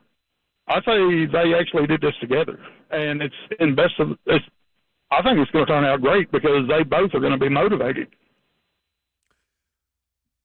I mean, at this point, I do think they're both going to be motivated. Again, motivation is what? Odell Beckham Jr. has been in the league for 10 years. 2 knee tears. All right, he's not a number one wide receiver. He wasn't a number one wide receiver when he helped the Rams get to the Super Bowl. He was a 2. Cooper Kupp was the 1. And that was a beautiful setup. They were able to run that offense to perfection because Odell wasn't the 1. Now, I think you can afford to pay that kind of money for Odell if Lamar is paying at the figure that he would have to play at on this non-exclusive franchise tag. Because remember, it's a far smaller figure than he would be making. $32 million. $32 million is less than Ryan Tannehill counts against the cap for the Titans this year. Now, it is guaranteed money. They can Kirk Cousins this thing if they want to. Because if any of you listen to that Kirk Cousins interview that Taylor Lewan and Will Compton did, where Kirk is talking about how his agent played that process with the Washington Commanderskins football team to franchise tag him twice, take a 2-year fully guaranteed deal, and then do the same thing with the Vikings on a 3-year deal. So there's strategies here that could make if Lamar has to eat it and play 1 more year for the Ravens to accomplish his ultimate goal, then the $32 million makes the $15 million figure far more palatable for OBJ. Lamar's 2 options look like play on the franchise tag and basically bet on yourself for another year because he bet on himself this year, right? Sure. And it hasn't quite worked out the way he would have wanted it. Or just, like you said, eat it and take a contract the Ravens are offering you that at this point might be lower than it was at the start of this whole thing as far as guaranteed money and not even come close to your goal of more guaranteed money than Deshaun Watson. Well, and then there's the element of that we haven't talked about, which is how the draft impacts this, right? Because we have said for quite some time that Lamar does not have a concrete resolution until after this year's draft. At this point, right? The later we get in the later stages we get into this process, the less likely that it seems that any team who might be interested in Lamar Jackson would get involved before this year's draft when they could just let this draft go, figure out how the quarterback dominoes are going to fall with the rookies. Then if you're unhappy with the quarterback situation that you were given, you figure out how to package together a situation like Lamar, which still leaves a team like Indianapolis in the hunt.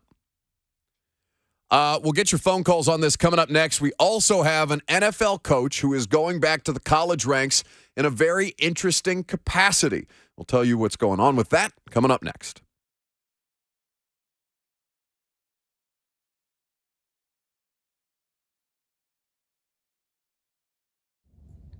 Hey, it's Kayla Anderson from 104.5, The Zone's morning show. Ramon, Kayla, and Will, and I am a proud participant in this year's Visionaries of the Year campaign for the Leukemia and Lymphoma Society, and it is my privilege to be sitting here with Olivia. She is going through this battle right now at 10 years old. I know it has not been easy for you. You've been going through treatments and continue to. Why is it so very important for people to donate? So we can get easier treatment options, and it will help the research of leukemia and lymphoma. Yeah, and this is such a strong young lady, and every little bit will help. Like she said, the Dare to Dream campaign for safer treatments. This is not a disease that discriminates. It hits all ages. We've seen athletes that are dealing with that right now as we speak. But Olivia right here, she's going to win this battle, and we are here to help. So you can easily donate. Every dollar counts. Just click on that QR code at the top of Zone TV. You can just also go to 1045thezone.com.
Welcome back to the show. 615-737-1045 is how you join the discussion. We've been talking about Odell Beckham Jr. signing with the Ravens, what that means for Lamar Jackson in the NFL, and, of course, by nature of that, this quarterback carousel that keeps spinning round and round. 615-737-1045. Phil is in Portland up next. Hey, Phil. Hey, Buck, thanks for taking my call. Happy Miller Lite to you today. Just wanted to get on here and say, look, I don't know if anybody's considering the injuries that Lamar and Odell Beckham has had. I think that's why you were kind of hinting, maybe, I don't want to put words in your mouth, but maybe that's why you were saying he ain't the player he used to be. I don't know how much they're going to look at the injury part of it, and just wanted to hear what you had to say. Y'all have a good day.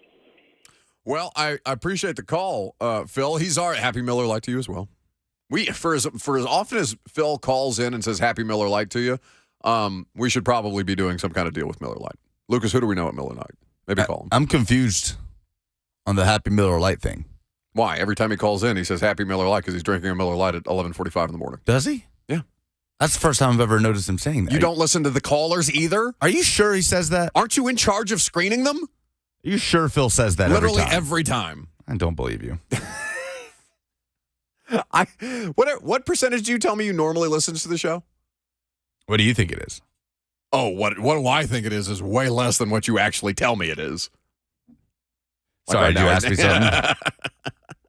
That one I saw in your eyes. You're not slick. Yeah, that one was a dead giveaway. But on the Odell thing, let's not forget the last time we saw him, he was on track to be the MVP of the Super Bowl.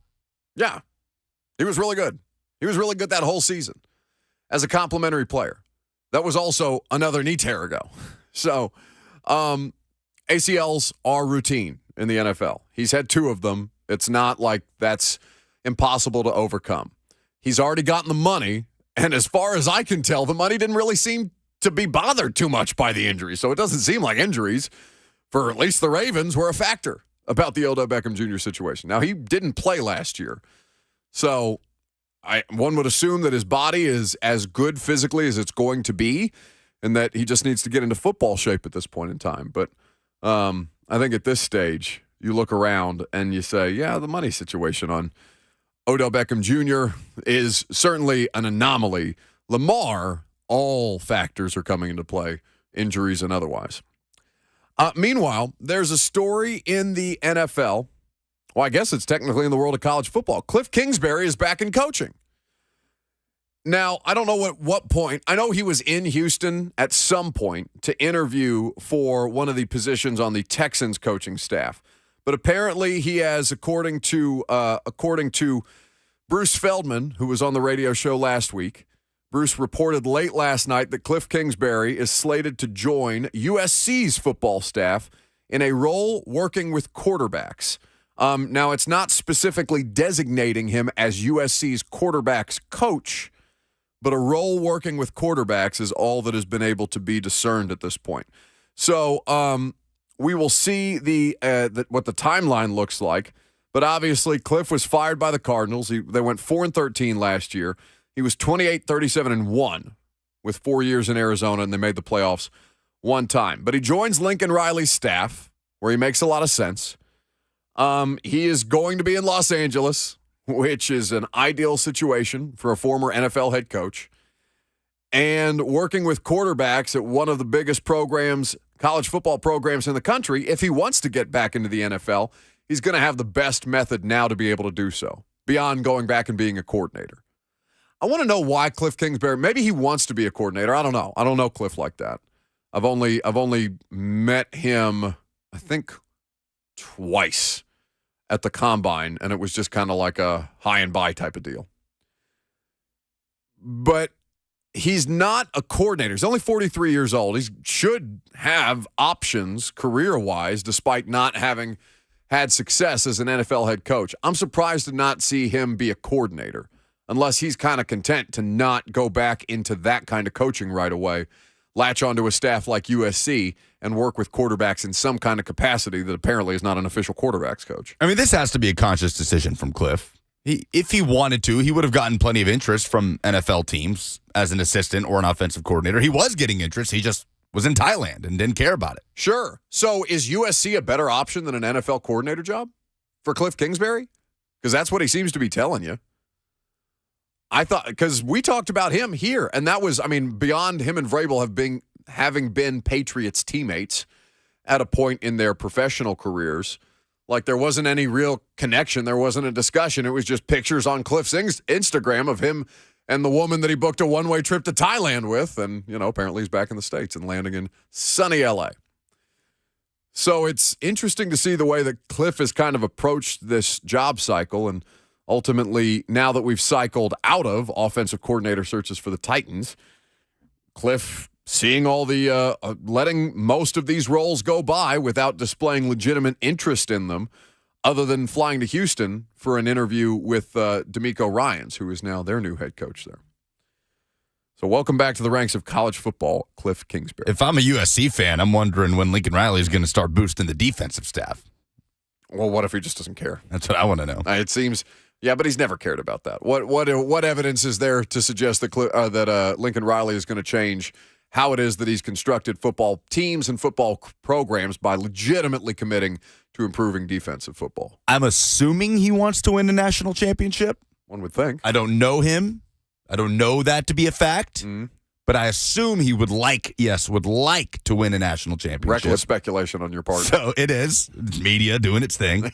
But you damned media. But with that assumption, I would think that he would devote resources in the offseason towards the defense. And maybe he has, but I haven't seen anything of note. And you would have seen that because you follow this stuff closer than the average human being, I would say. Speaking of the NFL, the Titans have been doing a lot of talking. What they've said at the podium and what we're able to discern by their actions as of late, the question becomes, what do we legitimately know? What do we know to be fact about the Titans' approach to this draft cycle? We're going to talk about that coming up next. You're going to hear from Mike Vrabel on that specifically. I'm Buck Rising. It's 104.5 The Zone.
It is 12 o'clock. Good afternoon from the Superbook.com Sports Desk. I'm Lucas Panzica. Some NFL news as the Atlanta Falcons have acquired cornerback Jeff Okudah from the Detroit Lions in exchange for a 2023 fifth-round pick. Okudah was the number 3 overall pick in the 2020 NFL Draft. The Titans have made official the extension signed by defensive tackle Jeffrey Simmons. Was initially reported late last week by Teron Davenport as a 4-year extension worth a total of $94 million. Jeff will speak with Titans media tomorrow at noon. Draft prep continues for the Titans, and today they will conduct a top 30 visit with Kentucky quarterback Will Levis. They plan to visit Anthony Richardson as well. That is Hendon Hooker, Anthony Richardson, and Will Levis of the quarterbacks that the Titans have already met with or plan to meet with in the lead-up to the NFL Draft. For all your foundation repair and waterproofing needs, visit USSTN.com. Breaking news at once on your home for the Titans and Vols. This is 104.5 The Zone.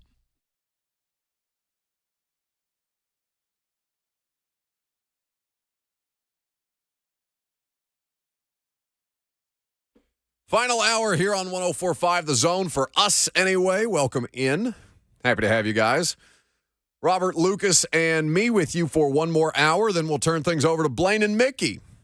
Speaking of which, you heard Lucas say that Jeff Simmons is going to carry a press conference or give a press conference tomorrow at noon. We'll carry that live for you. In Jeff Simmons-related news, though, Blaine and Mickey are going to have Paul DeRussell, Jeff Simmons' agent, on at 1:30 today. So make sure you're listening to The Zone all day long, but certainly at 1:30 to check out an interview that I'm sure is going to be quite insightful. 615-737-1045. That's how you join the discussion. Jump in at any point as you like. So as we talk about them checking the latest box on their offseason checklist, that's what Jeff Simmons' contract is, or extension is.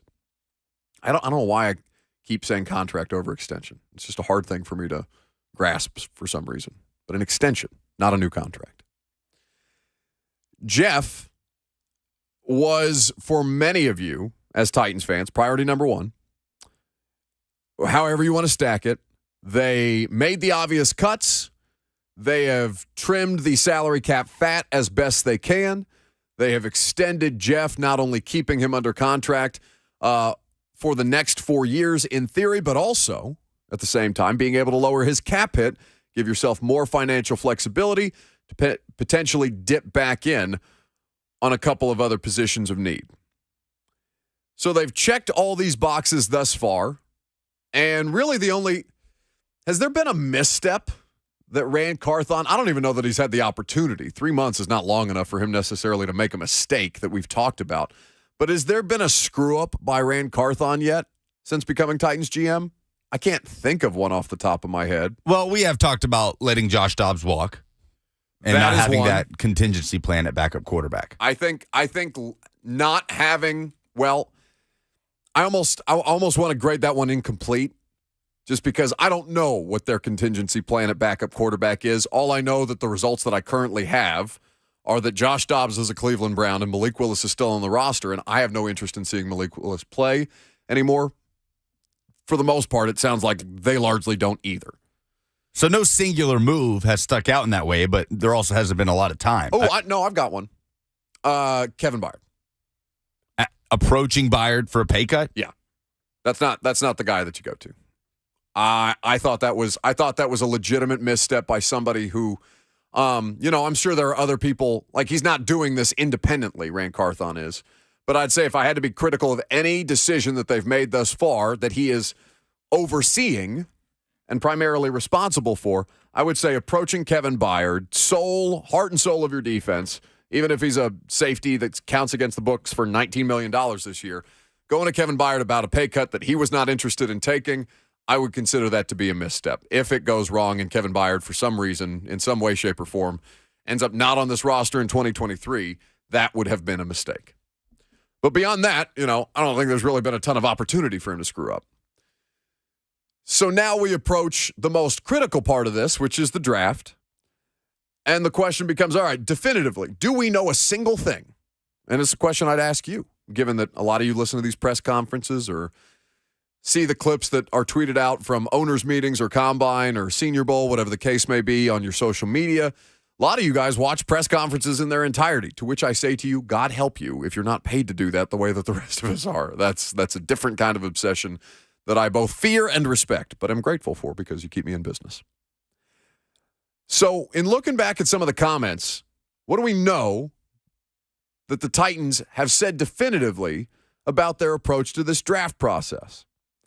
Well, we can start with Mike Vrabel on, I believe it was locker room cleanout day, and talking about the needs that they had at the time prior to free agency, prior to combine, prior to Senior Bowl. This was Mike Vrabel when asked the question about how they needed to specifically improve the offensive side of the football. The same thing that, I've always wanted it to be. I want it to be smart and tough, fast, physical. I still think that there's a degree of physicality that's required in this game at every level. Fundamentally sound, play with technique, but we got to get faster. We have to be a faster football team. Rarely are we the fastest team out there. Have to be a faster football team. So fast within the context of football doesn't necessarily mean the fastest 40 time. Doesn't mean that they're automatically going to draft Jalen Hyatt or a wide receiver like that just because speed is what was mentioned. Play speed is what Mike Vrabel is talking about there, and they need it at more positions than just Derrick Henry. Is Derrick Henry the fastest offensive skill position player or a skill position player that they have? Like I haven't looked at the next gen stats in terms of miles per hour. Like they're able to track because of the GPS trackers that the players have. I think it's either in the shoulder pads or the football or something. There are GPS trackers in some kind of equipment that the players wear, that their next gen is able to track like miles per hour speed of a player on an individual play and then say, okay, that was the fastest speed that a Titans player achieved in 2023. It would be Henry or Burks, but I don't know that Burks got a ton of opportunities to show that last season. Yeah, because, there were times where he'd beat get behind his defender, and they wouldn't necessarily be completed passes.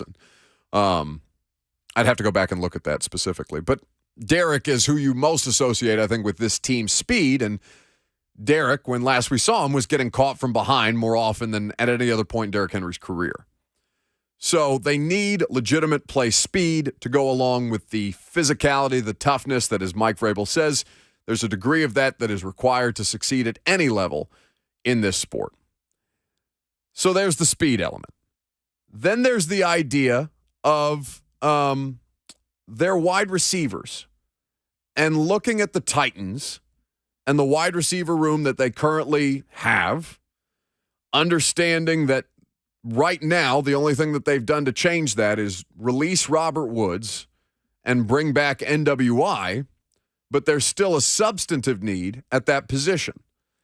The draft is where most people are looking at this point, and I was reading an article that Jimmy Wyatt wrote at the owners' meetings a couple of weeks ago in Phoenix, where wide receiver has been at the top of everybody's minds, even as the Titans continue to do their research on quarterbacks. And Jimmy asked Rand Carthon specifically about the receiver position, what could still be coming either in free agency or the draft. And this is a quote from Carthon. "We're going to look to address it. We are not trying to fill everything via free agency, but if that's where the best option comes from, we'll address it that way. We just have to be patient and exercise patience and allow that to come to fruition." All right, patience is not something that football fans want to hear. But he was asked more specifically about the group that they have on the roster that includes, worth noting, not just Burks and Kyle Phillips, not just NWI, but McMath, Kinsey is still around, Roberson's still around, and then the re-signing of Westbrook-Ikhine. Quote, "I like that group. I think it's a young, promising group. I am really excited to see what a healthy Kyle can do." So he specifically mentions Kyle Phillips, who I'm sure he saw a great deal of coming out of UCLA.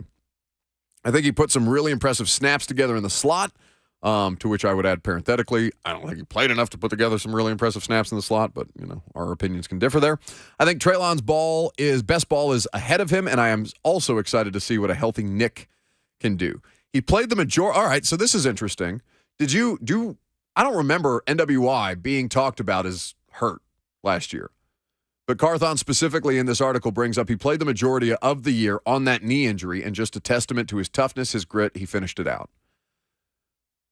So apparently NWI was working through something last year that we were not aware of, or nobody bothered to ask him, or whatever the case might be. But apparently NWI was injured enough to where it was substantial and the GM noticed. Played in every game. Every game, as did Robert Woods. And again, every game amounted to 25 total receptions for NWI and a couple of touchdowns on the season. But for him... He had 3 touchdowns. 3 touchdowns. If you're out there, it's like Jeff, right? You're going to be judged by, are you out there? Are you producing while you're out there? And unfortunately, he was not able to produce at a level that was sufficient enough for them to succeed. So we know that he's preaching patience around the position group that people are going to be the least patient about. There's already built-in angst with Titans fans and the wide receivers generally. That's compounded by the fact that this organization made a boneheaded decision to trade away A.J. Brown last year. Now you're in a circumstance where Treylon Burks has promise but not legitimate dividends to justify them making that move, and they are faced with another NFL draft where they need to find a wide receiver. Speed is not something that I would associate with this group necessarily, but I think Kyle Phillips has play speed. I think Treylon Burks has play speed. Racing McMath has play speed. But Mike Vrabel is still citing consistently rarely are we the fastest football team on the field. So I think that as you look at these different wide receiver options and however you want to stack them according to, whether you're looking at Dane Brugler's Beast, the comprehensive draft guide that he puts out on The Athletic this year. If you're doing your own mock drafts on the Draft Network simulator and you're coming up with different ways to stack these wide receivers, or if you're just kind of paying attention to names on a list and saying, hey, call me on the 27th and tell me who we got. All we know definitively about this draft approach is that they feel it necessary to do a substantial amount of legwork on the quarterbacks in this draft, that the wide receivers, skill position groups specifically, or on the whole, but wide receivers specifically, they need a greater degree of team speed, and that they thought that offensive line was as bad as you thought it was last year, and they're trying to do their best to put together a functioning unit and focusing with that group on the draft as well. Those are 3 things that we definitively know about the Titans' approach to this year's draft. Everything else, I think, can be left up in the air. So how do we use those things in relation to each other? Like, how do we use the need for a wide receiver and the need to add speed in the discussion of the potential of trading up for the number 3 pick if you're looking for a quarterback? When you talk about the draft capital that you would have to give up, not being able to add someone until the 3rd round, and the type of talents that you would miss out on that would bring that and fill some of those needs. My position would be to build the team, then figure out the quarterback. I'm not crazy about a quarterback this year if you have to trade up. In fact, I'm not at all thrilled with the idea of trading up for a quarterback. The more time that I spend on it, I think if you are them, I understand a compelling argument for it. If there's a quarterback that you like, go get him. Figure out the rest. If you feel completely and totally confident, and even majority confident, that this guy can change your franchise, go get him. But trying to marry that with the amount of different needs that this team has, it's a matter of whether, or do you want to Tua this thing, or do you want to Justin Fields it? Do you want to try and build a football team around a quarterback on a rookie deal that you feel you can plug him into a system and get the most possible out of him if you don't think that he's good enough to elevate everything else? Or do you want to take a rookie quarterback, drop him into a situation where he does not have all the necessary support, and hope that you have the developmental skills to kind of pry this thing out of him while Ryan Tannehill sits there and takes body blows because you haven't done enough at the skill position or the offensive line because you lack the draft capital by trading up? Like the Bengals did. you're asking Tannehill in that spot to be Joe Burrow. And by the way, it took Joe Burrow about a year and an ACL tear to figure that out. So it's my personal, and I can't speak to their sensibilities, but my personal approach was that it would look easier and is easier to build a team and find a quarterback that you can plug in after the fact rather than banking so much on the quarterback and running the potential or running the risk of ruining a talented player. We'll take your phone calls on this coming up next. We will also let you hear from Mel Kiper, his analysis of why Will Levis, the quarterback who's visiting with the Titans today, is one of the most important figures in this coming NFL draft. I'm Buck Rising. It's 104.5 The Zone.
615-737-1045. Join the conversation if you like to. We've been talking about Will Levis visiting with the Titans today.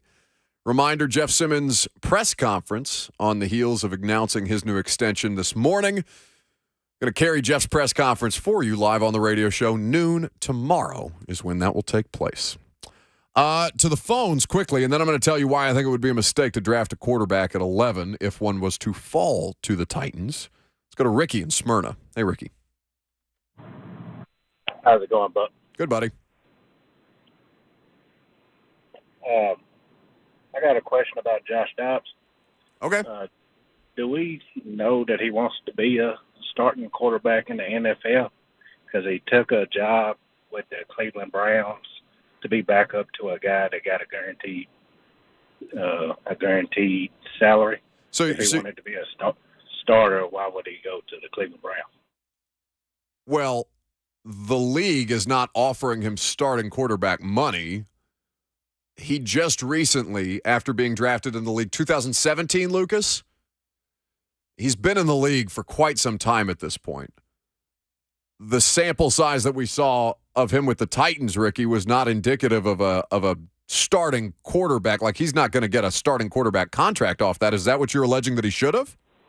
No, I'm saying if he wouldn't it be better if he stayed with a team like the Titans where he had a fighting chance of being a quarterback? Well, he doesn't have a fighting chance of being the quarterback here, Ricky. What makes you say he has a fighting chance of being the starting quarterback in Tennessee?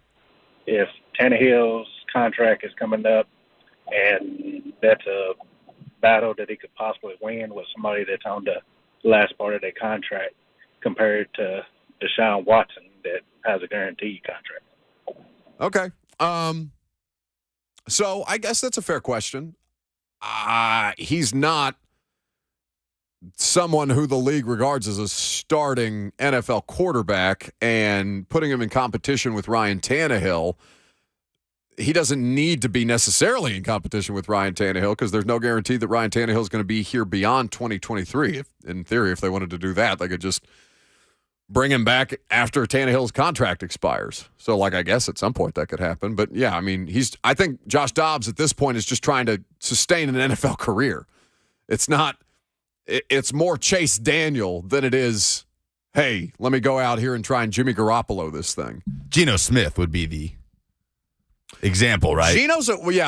Geno is the one that, Geno took a decade. Geno was in the NFL for a decade before he finally turned into what we saw from Seattle last year. And by the way, there is no telling. I have no idea what that's going to look like in 2023, right? Isn't Geno one of the most fascinating comeback player of the year? Decade in the league. He drafted by the Jets, played with the Chargers, the Giants, before landing with the Seahawks. Am I leaving out a Geno stop? At least 4 NFL franchises. You mentioned the Chargers? Chargers, Giants, Jets. Yeah, okay. So if we're leaving out a stop in there, it's probably equally forgettable. He is an anomaly because when you're that far into a career and have the label of journeyman career backup quarterback, you do not see those guys end up in not only a starting role, but then getting a starting quarterback level contract like Geno did. Right. But even Dobbs can be a backup quarterback, and Dobbs can take advantage of an opportunity where one might lie, and and I can't speak for Josh. I could probably text him and ask him, but financially, I don't know what the offers on the table were for him to go be a backup quarterback. And he knows Cleveland. He knows he's going to have job security in Cleveland. As long as Josh Dobbs wants to be an NFL quarterback, I bet Jimmy Haslam's going to be willing to give him a job. So I think at this stage, it's a promotion to what he was doing in Cleveland last year. It is a promotion. He is definitively the backup quarterback to Deshaun Watson, where he was not. He was the backup to Jacoby Brissett, who was the stopgap between the Browns' suspension term that Watson was having to deal with. So, yeah, he did get a better job than he had last year. It's just he went from being third string to second string. Tyler in Hermitage is next. Hey, Tyler. Yo, how y'all doing today? Good. So I just want to weigh in. So I don't understand why all the hype on the Anthony Richardson trade this year when you might as well, like you said, we have so many other needs with the lineman, receiver, speed. We just need to keep it 11 or trade back and wait a year. And you got all these quarterbacks coming out next year. Joe Milton, in my opinion, a better Anthony Richardson and can throw the ball better in my eyes. But I just want to see what you guys thought about that by waiting for next year's quarterbacks. And appreciate the call. Thank you for the call. We're already on Draft Joe Milton. Now that I've lived through the Dobbs era. Look, I've got people wanting to draft Hendon Hooker behind Josh Dobbs, future Titans starting quarterback Josh Dobbs. And listen, I'm not putting any evil on Tyler. I think there is some merit to saying that. Oh God, I can't call Joe Milton a more accurate quarterback than Anthony Richardson. I can't do it. I can't in good conscience. No, there's not a sample size to say that yet. That Pittsburgh game lives in my mind every time. Joe Milton is going to be a very intriguing pro prospect. Oh my God, I already in the 2024 NFL draft. But listen. If you are a non-Vols fan that can't wait for this draft to be over so that all the Vols/Titans fans can stop talking about Hendon Hooker to the Titans, we're just getting started. We're just going to do it again. Like we're just going to do it again next year. And by the way, as long as Josh Heupel's there, they're probably going to have quarterbacks that produce an output That's is what I'm draftable. saying. We're about to get into this never-ending cycle as long as Heupel is the head coach at Tennessee. At no point, really, in the Titans era has Tennessee football consistently been able to churn out quarterbacks to the league, successful quarterbacks to the NFL. Now that Tennessee is one of the highest-powered offenses in college football, every year we're going to revisit this conversation next year with Joe, and then a couple of years from then, probably again with Nico. So just get ready. Hey, you know what? I'm here for it, though, because I've never felt as much interest from Tennessee Volunteers fans in the Tennessee Titans as I have right now. Like, that Dobbs thing was a lifesaver for us as a show from an interest level because, oh, my God, we need something to latch on to the University of Tennessee that's actually doing good things while this team continues to crater. Please let me talk about Josh Dobbs, who I know Vols fans love and care about, so at least we'll have something compelling to talk about. And we did get that, fortunately, for everybody involved. Here's the thing, though. All right. About trading up for Anthony Richardson, I get where you're coming from. Spoken like somebody who watched Anthony Richardson at Florida last year. Spoken like somebody who paid attention to college football and the coverage around Anthony Richardson, who was just as confused about him declaring for the NFL draft this year. The thing about it is, though, trading up in this situation, the only justification that I can offer you, if they feel so strongly about Richardson, Levis, quarterback X, whomever the quarterback is in any cycle, if a franchise feels that that is their franchise quarterback, their future for 8 to 10 years, then it is worth whatever you give up to go get him. You have to then put him in an environment that fosters development and growth, whomever that quarterback is. Are you equipped to do that? Maybe, maybe not. But if you have the most important position secured, then it gives you wiggle room to figure out everything else around it. Because even promise, drafting a rookie quarterback buys a general manager more time. Now, the general manager here is in his first year, so it's not necessarily like he needs a new lease on life that drafting a rookie quarterback would provide. In fact, it's kind of unfortunate for Rand that he's getting dropped into the middle of this situation where he's got a very big quarterback decision on his hands right out the gates. But if you feel strongly enough about the quarterback, whatever that quarterback is, as an organization, go get him and don't think twice. There's one person that we haven't even brought up that may be one of, if not the most important people in the fold if the Titans do trade up to get a quarterback, stick and pick at 11 to get a quarterback, however it shakes out. If they end up with the first-round quarterback, we haven't said a word about Charles London. Now the quarterback coach coming over from the Falcons, Pat O'Hara, moved to an analyst role.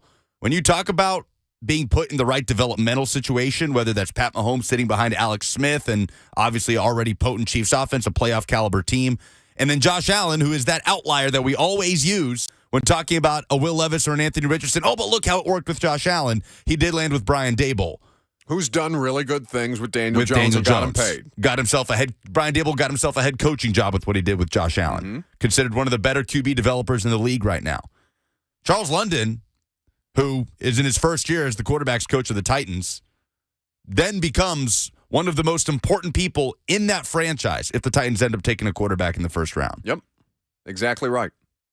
Now, Charles London, unfortunately, you'll never hear from him, or at least as long as he's in the role that he's in, you'll not hear from him, other than what we do with we get assistant coaches No, you will hear from Charles London. I was thinking that he's like Tim Kelly, a passing game coordinator, but because he is a positional coach, we get position coaches once a month. Kelly was unique because he was a coordinator. Technically, they're supposed to make the coordinators available, but the passing game coordinator allowed them a technicality where we didn't hear from Tim Kelly at any point while he was on the Titans coaching staff until he was promoted to offensive coordinator. So then there's the discussion. Okay, well, the caller, Tyler, I believe, Tyler said, well, don't trade up because you have so many other needs. And then he went on to cite next year's quarterback class, and I'm let me focus on one draft at a time. I understand that's not how teams do it, but it's just I have no interest in but next year, because there's always that discussion. I'm sure in 2025 there will be a better crop of quarterbacks than there were in 2024 all of a sudden. Like, think 2 years ago if you were having that, but next year discussions. Like, well, just hold off and take Spencer Rattler, number 1 pick, right? He was consensus. Yeah. That was actually consensus, that Spencer Rattler was the top quarterback, the top draftable prospect in college football that year. And then he got benched. He got benched at Oklahoma, had to transfer, and is still trying to – I mean, you saw flashes towards the end of the season. I've heard him in fact, I don't like to give Will and Taylor a lot of credit, but this spring tour that they're doing right now with the podcast where they go around to a bunch of different campuses and interview a lot of these dudes, they did South Carolina earlier in the year with the Bussin' podcast, and they had Spencer Rattler, and the way that he laid it out about trying to get a grasp on the offense that they were running and how he felt comfortable with it right about the Tennessee game, unfortunately for you. I think Spencer Rattler is salvageable in the world of college football, but that remains to be seen. Lucas brings up a great point, though. Narratives change about how much better X quarterback class is over Y every year. So let's not get ahead of ourselves. What I will say, though, is if you are not willing to trade up to get one of these quarterbacks, but somebody who is thinking, okay, but just let one fall to you at 11. If that happens, I personally would have no interest in the quarterback sitting at 11 because I want to know why he wasn't good enough to get drafted in the run. If he wasn't good enough for you to go up and get, why are you comfortable settling? I think that's the way that I would receive that situation. Now, the counter argument is what? But if you want a quarterback and one falls to you at 11 and you don't have to give up additional assets for a player who may or may not work out, what's the problem? I get that. But I need to know that they have real belief in the player that they're taking and that they're not just allowing a situation, hey, you know what, bleep it. Maybe he falls to 11. Maybe we take him there.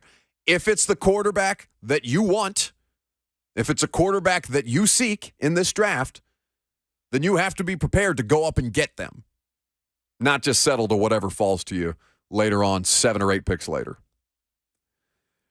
615-737-1045 is the number. Greg Burton says, why is Buck unable to see Vols players as NFL prospects? His bias doesn't belong on Vols radio stations. What does that mean?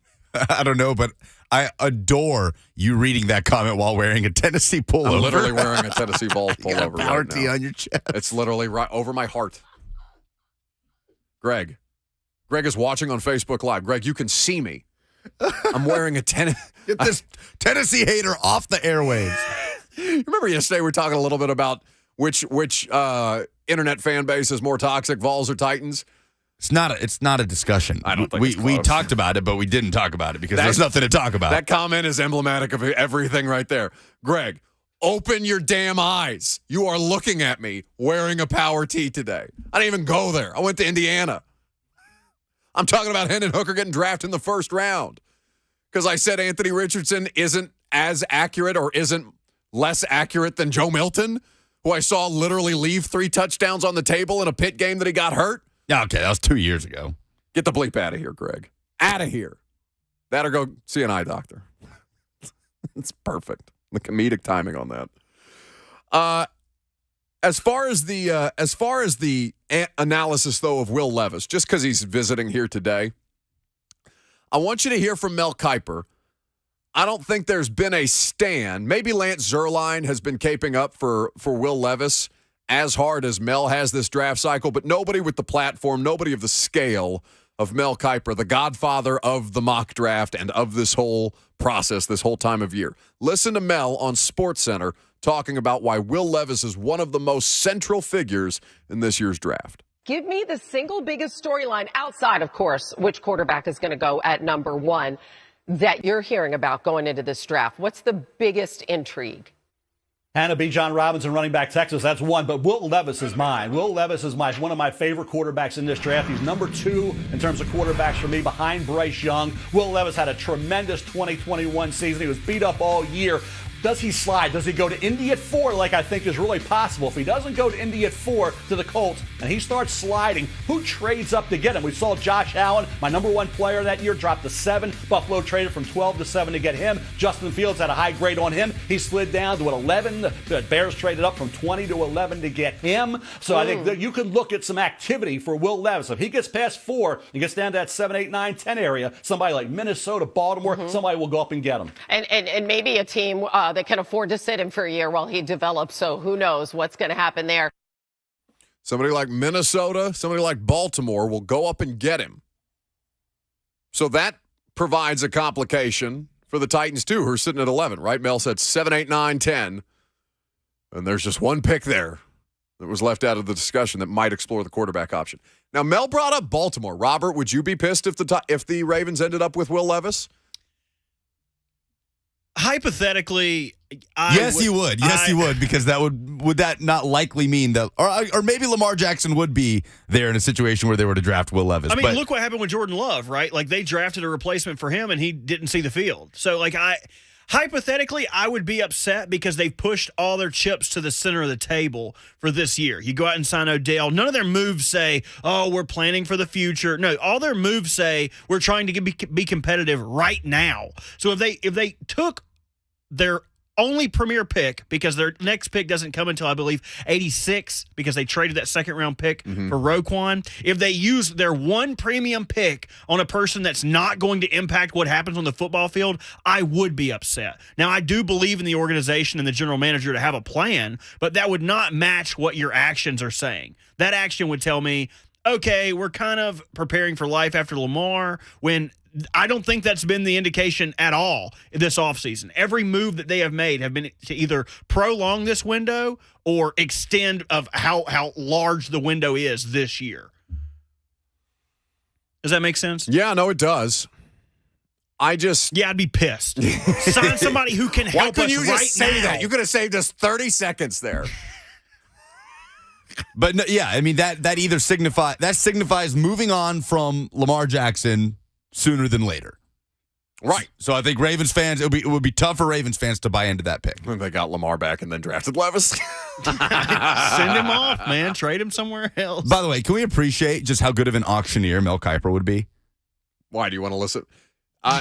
Just the top of that. Just the top of that. Hang on. Hannah B. John Robinson, running back, Texas. That's one. But Will Levis. Did he say John Robinson, Texas running back?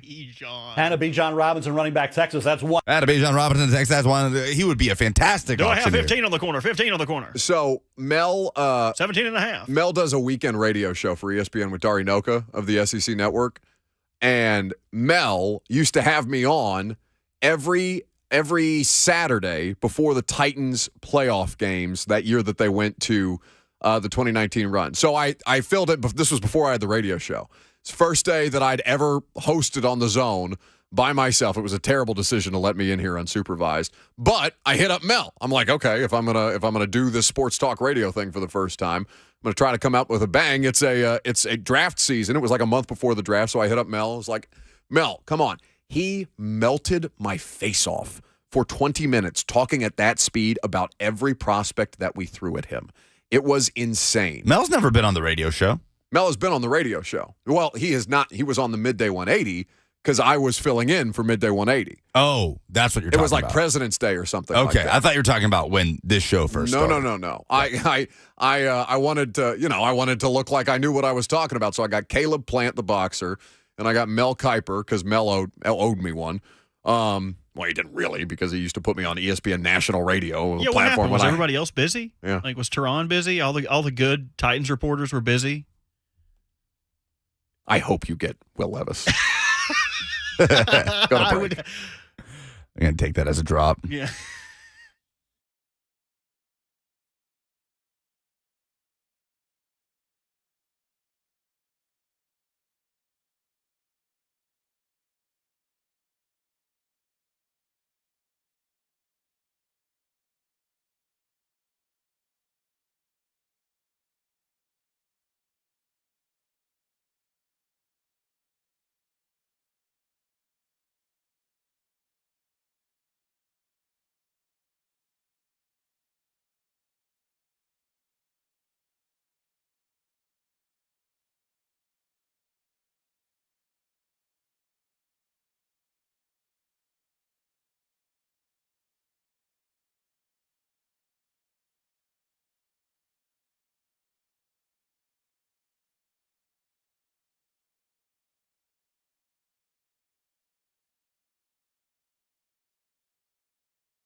Right as soon as we were getting ready to come back and we had all, I think, single-handedly dismissed Will Levis. What was on the television screen on the NFL Network, Lucas? Latest mock draft from who? Who had the mock draft? His name is Rhett Lewis. Rhett Lewis, who I'm not too familiar with. He's an anchor. Anyway, Titans, 11th overall pick. Will Levis was his selection. Keep twisting that knife, baby. I think that the conversation, we always go to extremes on any conversation, the more time that you give us to talk about something. So all of a sudden, Will Levis has gone from, okay, tools to be first-round pick in the NFL to no, nobody wants that guy. He sucks. That's not an NFL quarterback.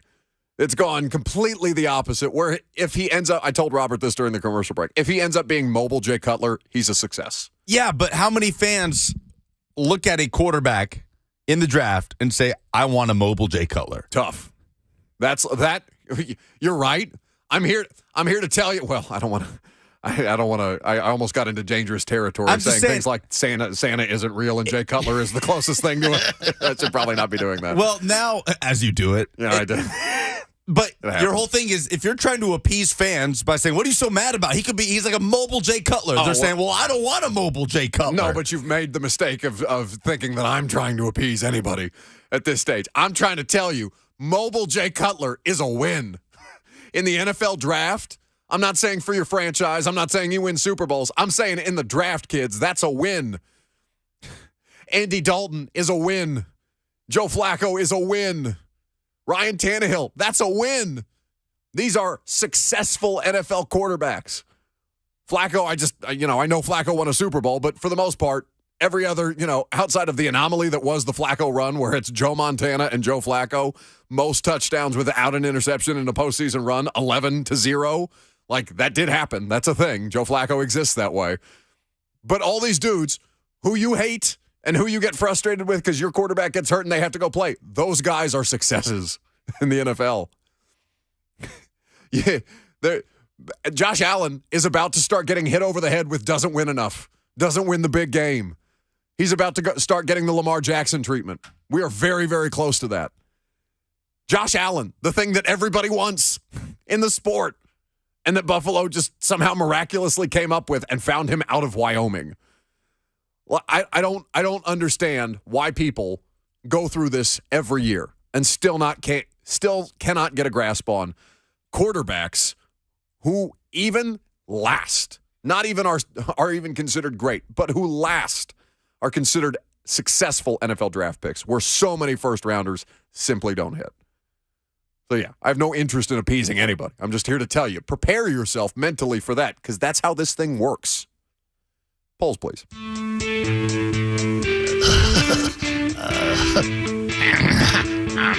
The Buck Rising Show's almost done. Yeah.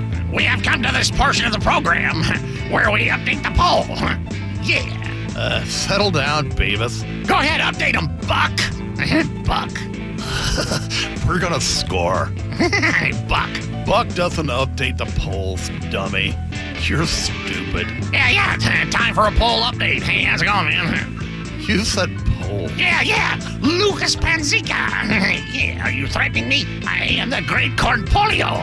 Hey, Lucas, can you update the poll? Lucas, give us the deets, dog. I honestly think that one might be. It's so detailed. It's so long. It's the longest one we have. Like, there's no question. Like, Star Wars takes an eternity, but it's my favorite because the music gets me hype every time. I honestly think that the work that Rhett Bryan put in on Beavis and Butthead as the poll open, I think that makes it my favorite. It's probably his best impression work so It's really far. good. Yeah. Presented by Two Rivers Ford, who sells below MSRP on any non-specialty new Ford. What is the one thing we know for sure about the Titans' draft approach this year? The answer is apparently nothing, because nobody in here had a real response. Okay, great. Next.